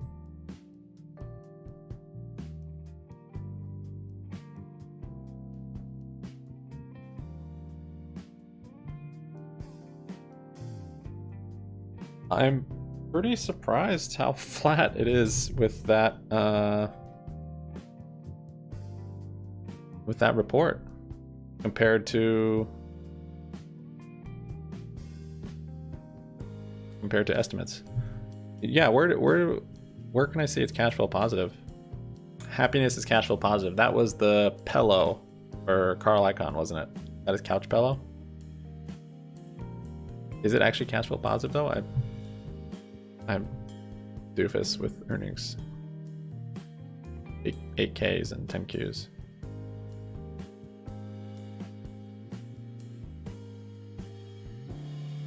They probably will dump after he speaks, unless there's some sort of surprise in there. I believe they still do. make, yeah, they have more margins on used games. I don't think that will change. Well, that's a good point. I mean, gaming, like video games and that in general, are usually do well in recessions just because it's cheap entertainment. So if you're looking for a hedge to bad times, you would get into something like this. Free cash flow. Okay. There it is. Oh, that's just the definition.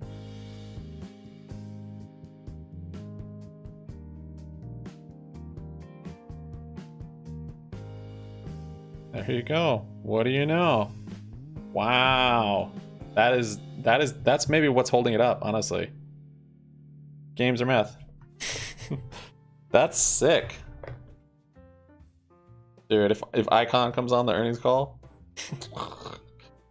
No, that's amazing. So 13 weeks ended.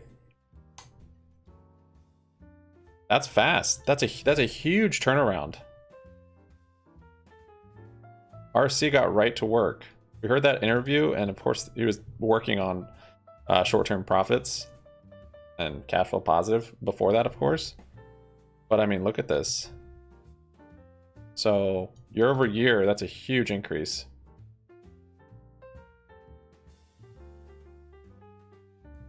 In cash flow. That's awesome. Good call. Yeah, someone mentioned that. I didn't know where to look for it. Wowzer. Free cash flow. EPS is coming up. Revenue is still good. It didn't beat last year over year, but that's to be expected. I don't know why it would, unless if maybe you had marketplace numbers in there as well, which I don't know if those are included in those numbers, those top line numbers. But if they are, yeah, it's probably too early. We'll have to wait and see. I think at some point the marketplace will probably become the biggest revenue source for GameStop. I wouldn't be surprised at all. So moving a little bit, 1 minute. Oh shoot, hold on. My bad. All right, here we go. I got it here. Oh, phew. All right, I can't have this music though.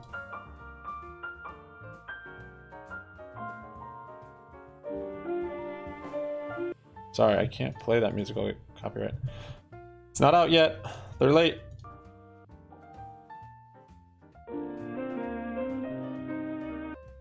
I like that song though.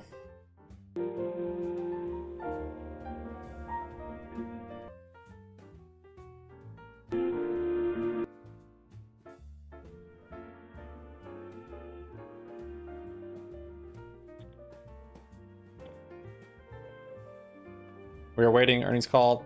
They're not on yet. So up, like up, comment down. Happy money sticks around.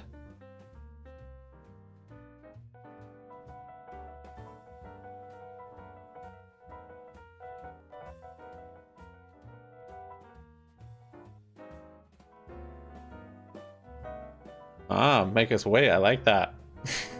That's bullish. Everybody knows that's bullish. Good afternoon, and welcome to the GameStop third quarter 2022 earnings conference call. Please note that certain statements made during the call constitute forward-looking statements made pursuant to the Safe Harbor provisions of the Private Securities Litigation Act of 1995, as amended. Such forward-looking statements are subject to both known and unknown risks and uncertainties that could cause actual results to differ materially from such statements. These risks and uncertainties are described in the company's earnings press release and its filings with the SEC. The forward-looking statements today are made as of the date of this call, and the company does not undertake any obligation to update the forward-looking statements. I will now turn the call over to GameStop CEO, Matt Furlong. Good afternoon, everyone. I want to begin by acknowledging the dedication and focus of the teams managing our stores, fulfillment centers, and e-commerce platforms. As the holiday season begins, they are going the extra mile and working exceptionally hard to deliver for our customers.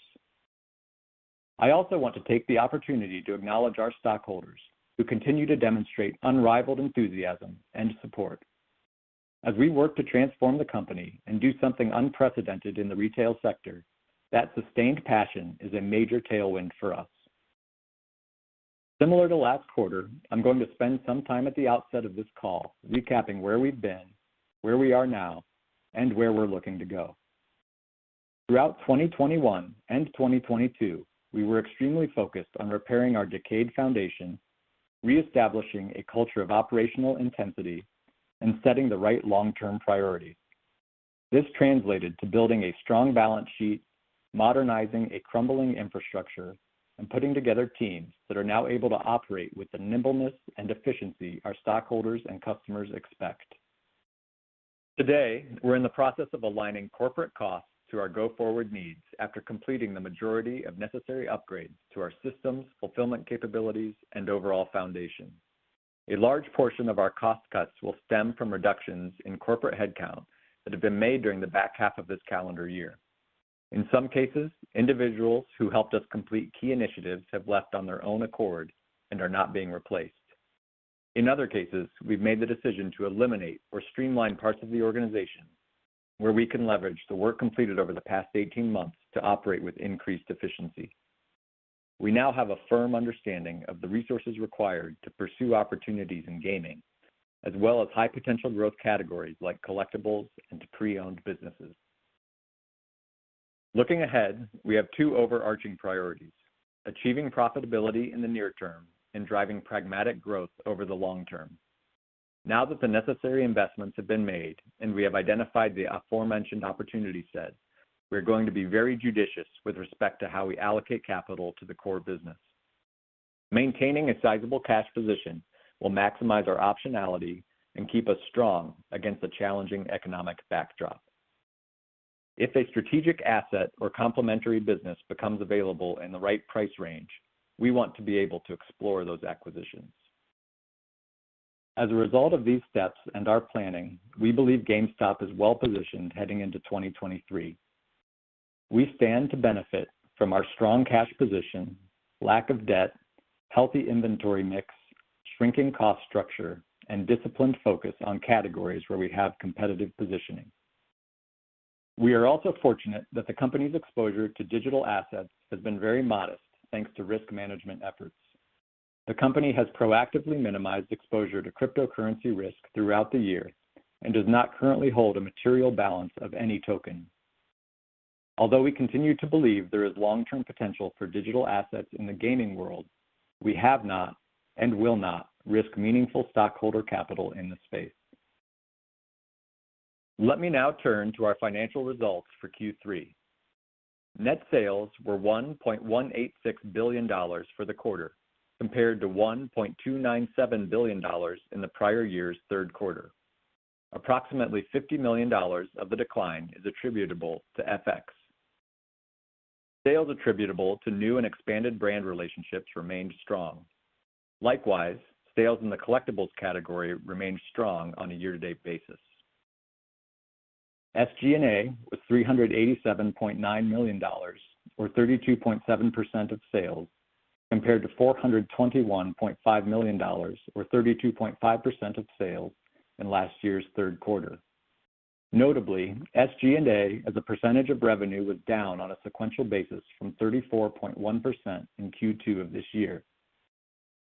We've also taken additional steps in recent weeks to further reduce SG&A on a go-forward basis now that significant improvements have been made to the core business. We reported a net loss of $94.7 million, or 31 cents per diluted share, compared to a net loss of $105.4 million, or 35 cents in the prior year's third quarter. As with SG&A, we saw a healthy reduction in our net loss on a sequential basis versus Q2 of this year. Turning to the balance sheet, we ended the quarter with cash, cash equivalents, and marketable securities of $1.042 billion. We continue to maintain a strong cash position while sustaining strong in-stock levels for the busy holiday season. With respect to inventory, We have strengthened our position in recent months by divesting a small percentage of merchandise that was acquired late in 2021 and early in 2022. Divestitures occurred in categories seeing soft customer demand over multiple quarters. Inventory was $1.131 billion at the close of Q3, compared to $1.141 billion at the close of the prior year's third quarter. At the close of the reporting period, we had no borrowings under our ABL facility and no debt other than a low-interest, unsecured term loan associated with the French government's response to COVID-19. Capital expenditures for the quarter were $13 million, up $0.5 million from last year's third quarter.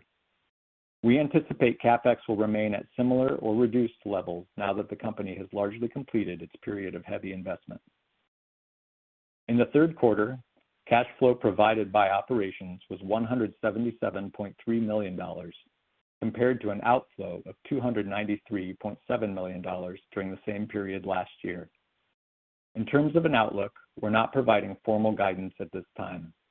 It is worth reiterating, however, that our goal is to achieve profitability in the near term.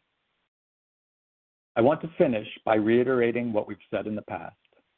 We're attempting to accomplish something unprecedented in the retail sector.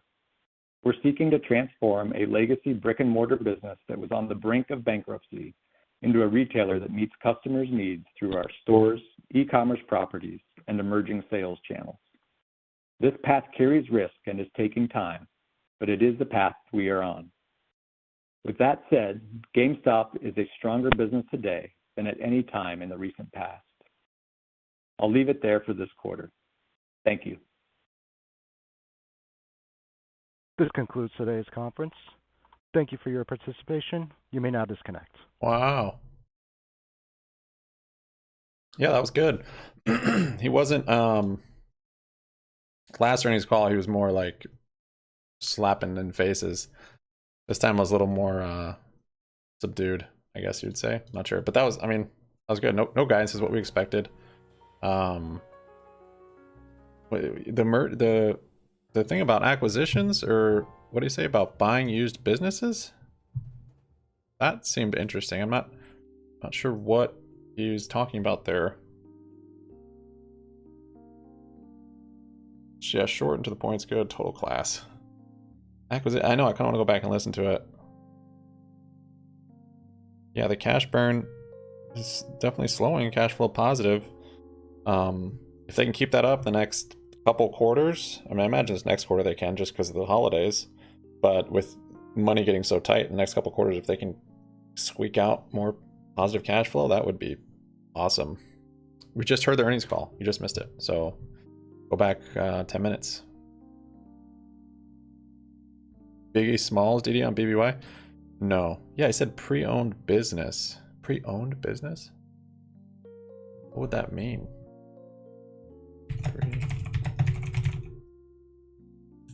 Pre-owned. Yeah, that means like buying other businesses, right? Are they buying BBY? What? DRS update. So the bot is way off because I'm assuming it's just because it accounts for buys and not sells. So here's computershare.net. This is where the bot was last time. Or no, this is where the bot was, and this is what the earnings showed. So it's better than the bot. This is this time.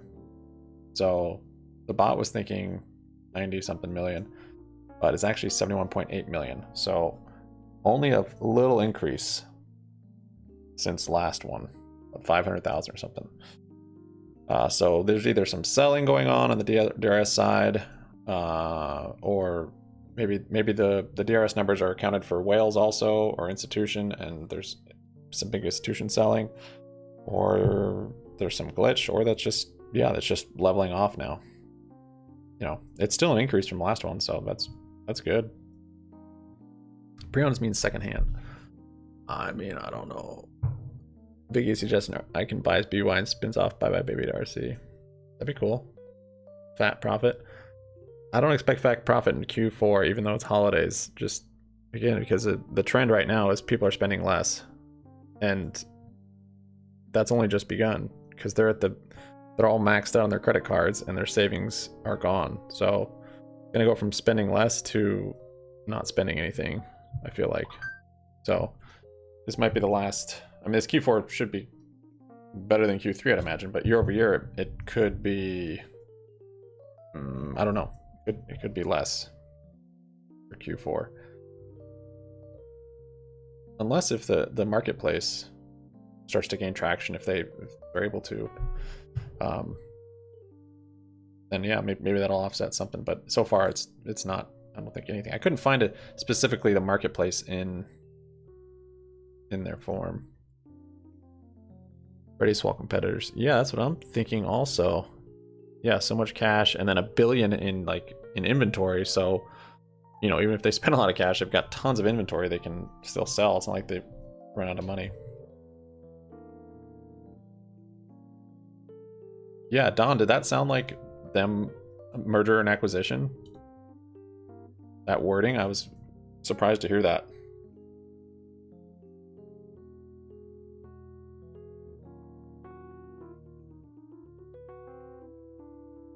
Oh, that's a good point. Yeah, maybe the whole BBBY thing, because that did happen in this time frame. Yeah, potentially that pissed people off. They lost money and they were like, "I'm gonna go sell my DRS." Yeah. Low because they're only counting book shares now. What?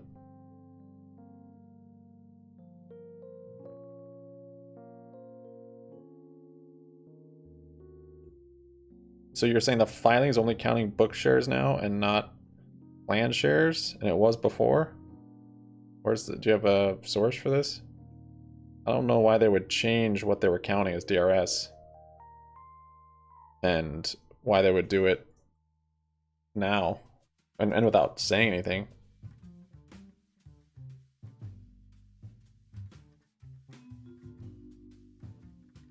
Yeah, here's the DRS numbers right here. So this was last quarter, and this is this quarter. So they increased. DRS numbers did increase by 500,000. Here's where the bot thought it was going to be, and here's where the earnings report says.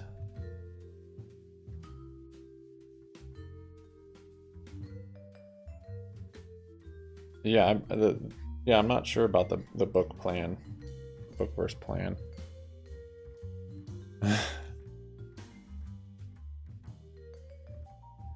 20 million shares? 13D? Yeah, I mean, this is what was in the report, 71.8. It's on here, it's on the queue. Thank you. But yeah, we can look at it. Let's see. Maybe is the wording in there different? I don't think so. Yeah, it says, I mean, there it is. GME is just holding up solid in after hours. It's all over. That's crazy. Might be a mellow one.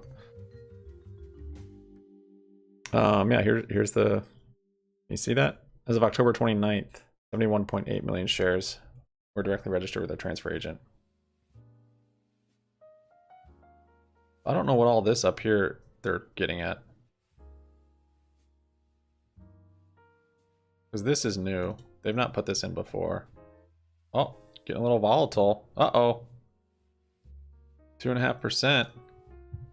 What's the volume going on? No volume there. I mean, cash flow positive, that might be a sign for shorts to close, you know, some. And they haven't burned through. I mean, they've used some of their cash on hand. I think originally they had almost 2 billion, like 1.8. They've used 800 million, but now they've held steady at having about $1 billion cash on hand with $1 billion in inventory, which is significant. I don't know what they make on that $1 billion in inventory, but it's going to be more than $1 billion.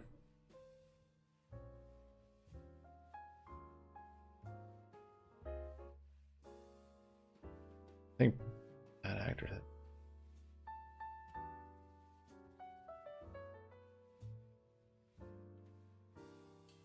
Yeah, I mean,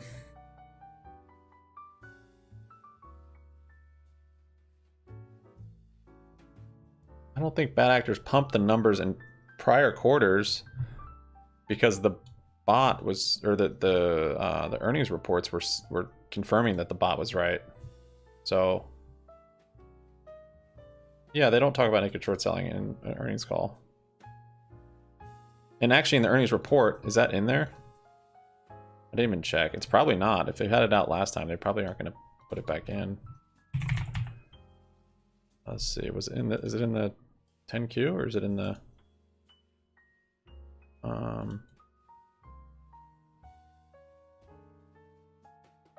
Look at GME. What's going on here? This is interesting.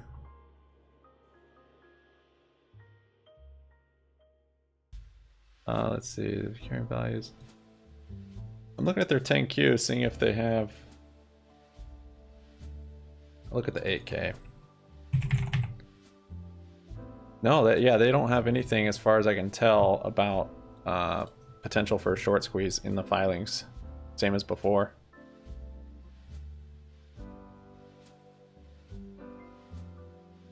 Dude.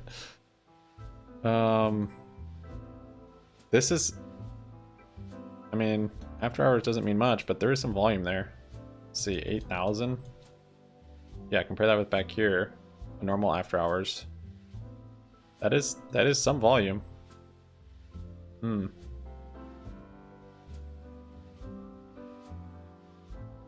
I don't think we'll have positive EPS or a dividend in the Q4. That seems pretty rational. Yeah, near-term profitability, like RC said, report shows cash flow positive, which is, that's all you need. If you can just keep doing that, keep cutting costs, try and increase that cash flow, especially through a tough time. But, you know, potentially, since gaming is a good hedge against hard economic times, it won't be, you know, it'll be good. After hours will look very nice. Near-term profitability. Yeah, Furlong said that, and then RC said it in that interview that he had a week ago or so. I have a reaction kind of discussion video on RC's interview. If you haven't seen that, go check it out. It's on this channel. Like, I go through it kind of quick, but it's the first time I've heard from RC in a long time. Furlong, he didn't say anything about a short. Oh, DRS numbers. No, he mentioned strong shareholders and, you know, how he appreciates us and we're the backbone and we've created this awesome tailwind for the company to really move forward and do great things. Begins, they would provide some guidance. Trinity startup.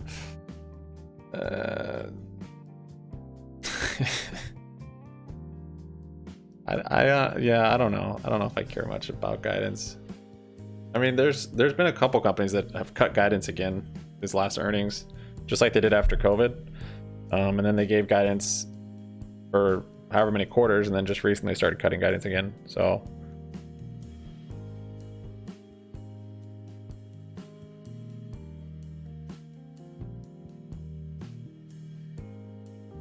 Biggie Smalls DD. I'll have to read it. Share it on our Discord under DD. DRS should be way higher. Who's lying? You think GameStop's lying on their earnings report?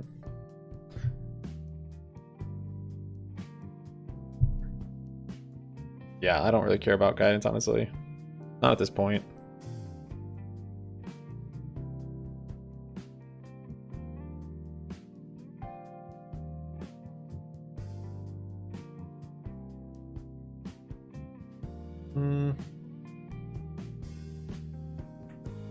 Necessary for investors. Yeah. I feel like I imagine they will at some point start giving guidance, but I think they want a more solid foundation of maybe positive EPS or, you know, more quarters of cash flow positive before they start giving guidance, because that's just such an easy tool for them to screw them over on. If they miss guidance, then they already missed all the analyst expectations every single earnings.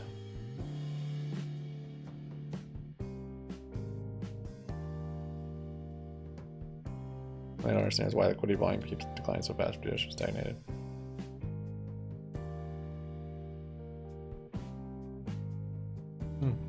sure. Can we go at 50? Yeah, absolutely.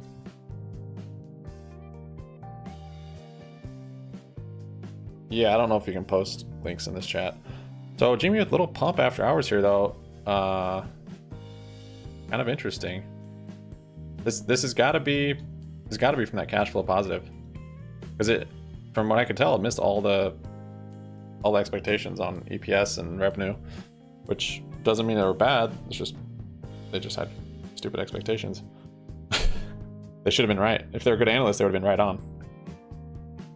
There's a little dumb, but holding up nicely. I still think we're, regardless of the earnings, I think this thing is due for a big rip, potentially this week, starting this week, but maybe not till next week. We'll see. Yeah, everything here lines up with other earnings like this one, where we've had big rallies out of it, increasing volume, big red candles, 3 in a row here. Same thing here, where they just do that last little final stretch, and then it just rips out of it. So I don't know if it'll be a rally up to, you know, up to a new kind of level, or if it'll just kind of rip, keep going, similar to like back here. See, big dumping, increasing volume there, and then ripped out, and then earnings, and then rallied. Even regardless of earnings, none of these earnings like beat, because this is just a cycle. This is what they're trapped in. It has nothing to do with the earnings report. What the earnings report could change is if some shorts or longs decide to change their position, close or open. So that we could see that with cash flow positive, even though it missed expectations on other fronts, which I don't think matter a whole lot, really, because it was better year over year EPS. Revenue I think was lower, so that just shows how much they're cutting costs, which is a good thing. It needed to be done. Yeah, so I think this thing's still due. That was maybe the dip, 21.12. We'll see. I mean, it looks like it's gonna be pretty flat till tomorrow, but I will probably be getting more calls in the morning now that the Ivy will have crushed. Thanks, Sunny or Sunday. Cool tunes. Stupid expectations on purpose, 100%. Reset RSI after hours? I don't know what you mean. A big sell-off right when RC sold. Is that because they were in the basket though? That is an interesting thing to ponder. Because they were, I think GME was ripping then because of BBBY. That was this, right? No. 17. That was a while ago. Wow, that's so long ago. I can't believe that. Oh, interesting. Haven't really thought about that. To me, this is just part of the cycle. They do this double test and then it sells off, you know, like here and here. So I don't know if this is correlated with BBBY, honestly. BBY dumping. This seems somewhat normal, but I could be wrong. Yeah, it's actually, we actually didn't move up much with it, huh? I mean, we had this, but I think this was somewhat just due. Or maybe it wasn't. If this was all from BBBY, then we're in for a big pinch here. I think regardless, we're in for something good, at least to 35, but because if this was just supposed to trade here and then keep coming down, similar to like back here, maybe we had a little bump and then just keeps melting off. So like this little bump and then it keeps melting off, but we had this big thing just from BBBY. I don't know. But yeah, it looks good. Cash flow positive is good for sure. EPS is still negative, which yeah, it's gonna take time, but it is going in the right direction, which is good. Yeah, cash flow positive Q3. That is sick. With Best Buy's founder, he always hated having to try to predict EPS too high or too low. Yeah, exactly. And they're just gonna wreck you if you miss. billion on cash and $1 billion in inventory. So pretty safe so far. RC and Matt Furlong, I think, are doing a swell job. The inventory thing, where I thought they had too much inventory, I could be wrong. I mean, we'll see, I guess, the next couple quarters, because they stocked up on inventory when it seemed like other big retailers were not only not buying more inventory, but were trying to unload a lot, even coming into the holidays. So I'm not sure if they're, I don't know. And inventory to get then was much more expensive. Shipping costs were way higher when they were loading up on inventory, unfortunately. And probably the cost of goods even. Yeah. So it's good to have the inventory for sure. But yeah, I'm not sure about that yet. RC's in, I'm in. Yeah, I mean, just looking at the chart, I definitely wouldn't want to be short into right here into the very lows. I mean, that's just basic charts. Like, you don't short here, here, or here. If it breaks through the low, then yeah, it's a good short. If you have a big break through 1940 and it has volume and it's not just a fake out, then sure, you can catch the breakout. But this is a great spot to go long. Yep. All right. You expect RC buys more GME stock? He could come out with a filing or whatever for that. That won't necessarily be in the earnings. I don't know if that's very common to have during earnings for insider buys. You see those periodically, just whenever. It's not necessarily correlated with earnings. But yeah, maybe he's buying in. I'm not sure. He maybe saving his money for something else. Maybe BBBY. Maybe, I mean, they're talking about another acquisition. I know that's GME, but maybe RC himself will have something to do with it.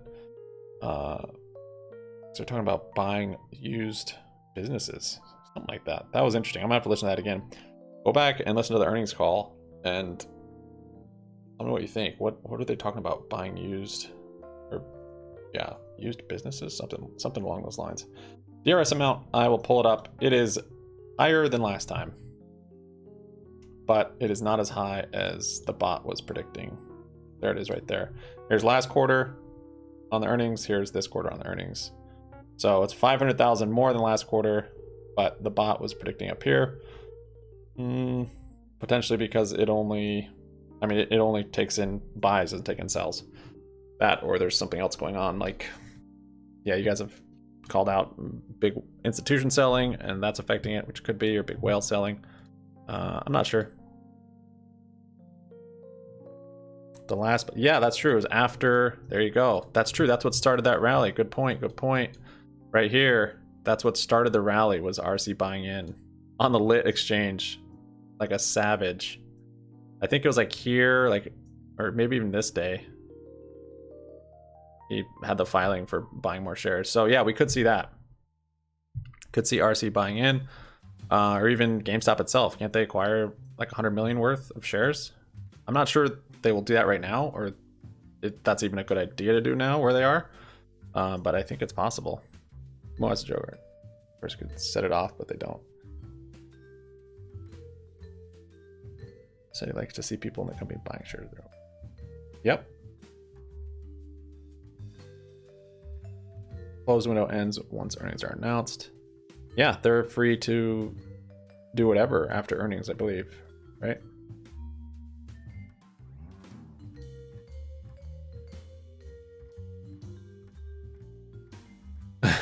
Oh, is that so, Beeman? Yeah, I'm not too familiar. I didn't think it was, but certainly could. Yeah, pre-owned businesses. That, I mean, I don't know what else that would be other than buying another business. So 71 DRS shares, 71,800,000. And this was from data that ended October 29th. And then last order was 71,300,000. That was from data that ended then.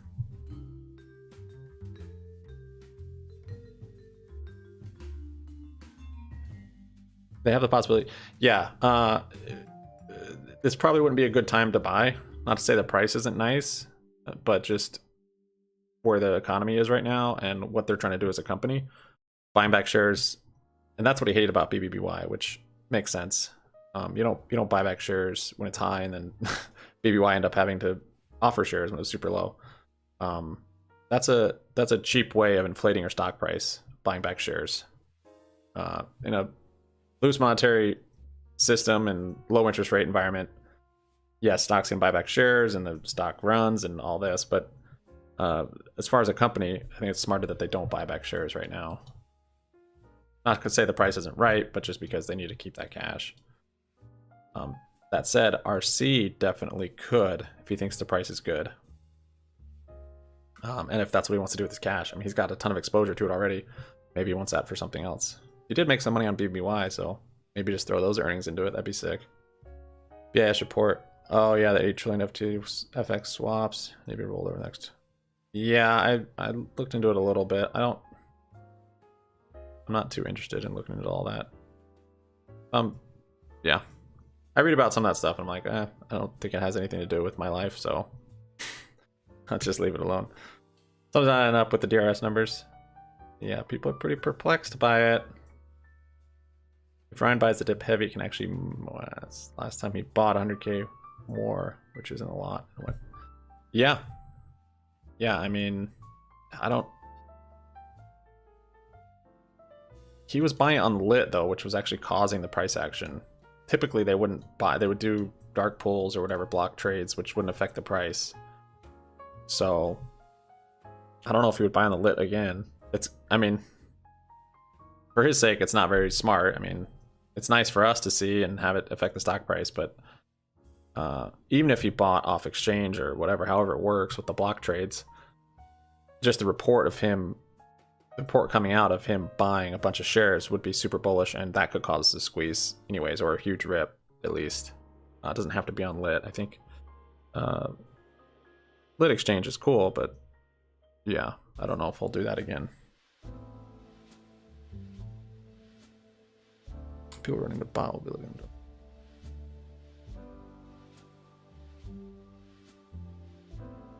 Yeah, I agree, JS. Let's see. I don't know people. Yeah. But yeah, the BBY profited by GME. That's right. Please, RC. So I mean, you have to think insiders buying right now too, including RC. I mean, if you think about macroeconomics going on right now, to be exposing yourself to more stock market risk, even a good company maybe like GameStop, it is a little risky. I mean, we're kind of at the beginning of a recession, so people don't know how long or how low everything will go and how deep, how wide it'll happen. So especially just upper management like CEOs and whoever. But that's just a personal choice for them, I guess.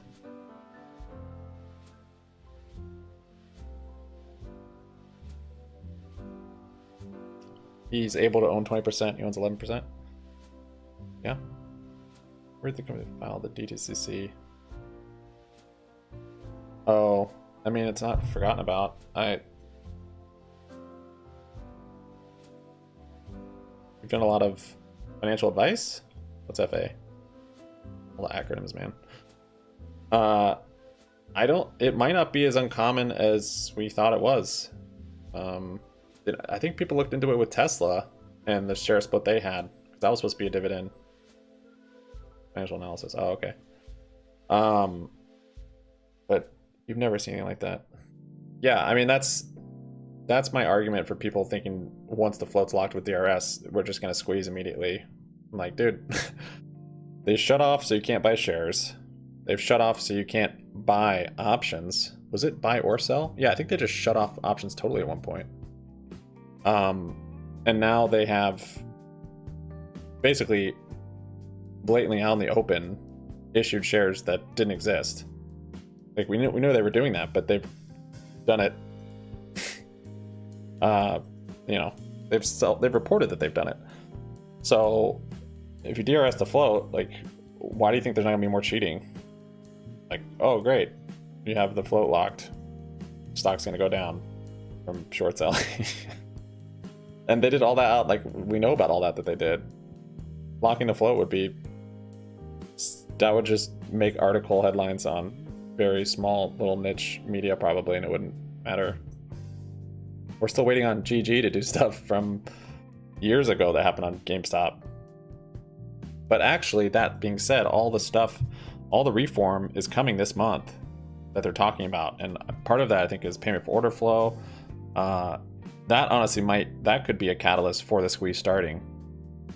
I think that's next week. Next week we have JPAL and then CP Lai, and I think GG is going to Gary Gensler, SEC head guy. They're talking about a huge market, like the biggest stock market reform I think maybe we've ever seen, or in a really long time at least. And it's changing potentially, like no more payment for order flow, maybe a lot of stuff that would actually cause the markets to move organically. And I don't know. I mean, that definitely to me could be a catalyst. I don't know if it'd be that easy, just one swift move, because people would still cheat, people would still lie. There's already rules against what they're doing, but they don't follow them, so maybe it wouldn't matter. But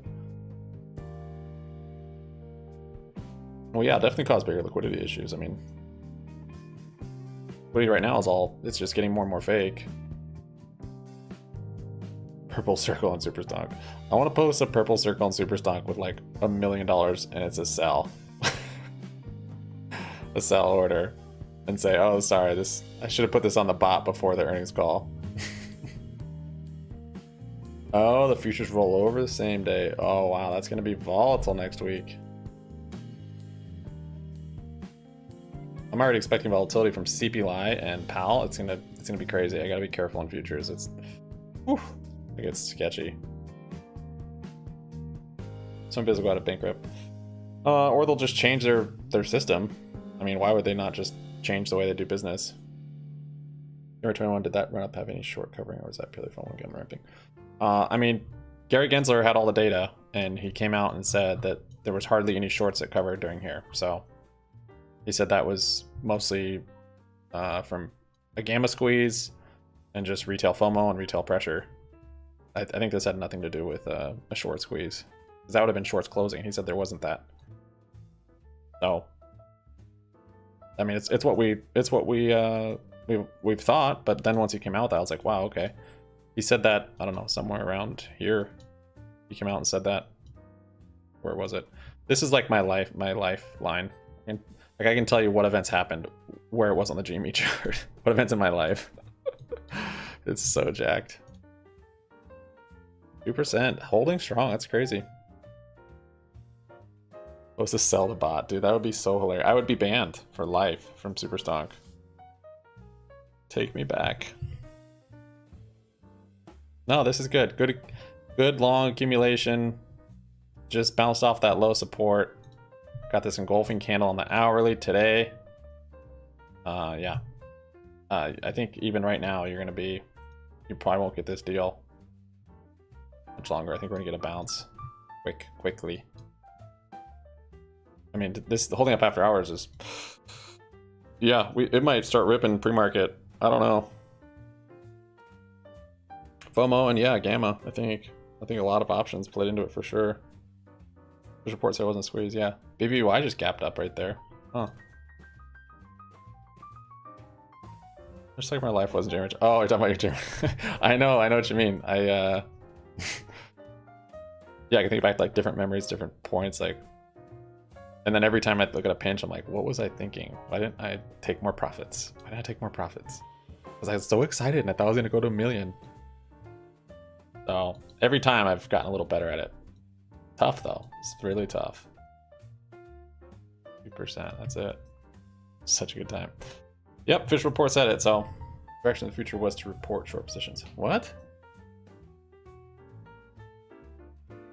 RC said the direction of the future was a report short. What are you talking about? I didn't hear him say anything like that. Report short positions? In the interview? What do you mean report short positions? How do they report short positions? Oh, wait. You're talking... Oh. Said the direction of the future. Oh, I mean, he doesn't know what the future's going to do. He thinks they should report short positions, like they do long. Or he thinks that'd be right, but that doesn't mean that that's going to happen. Yeah.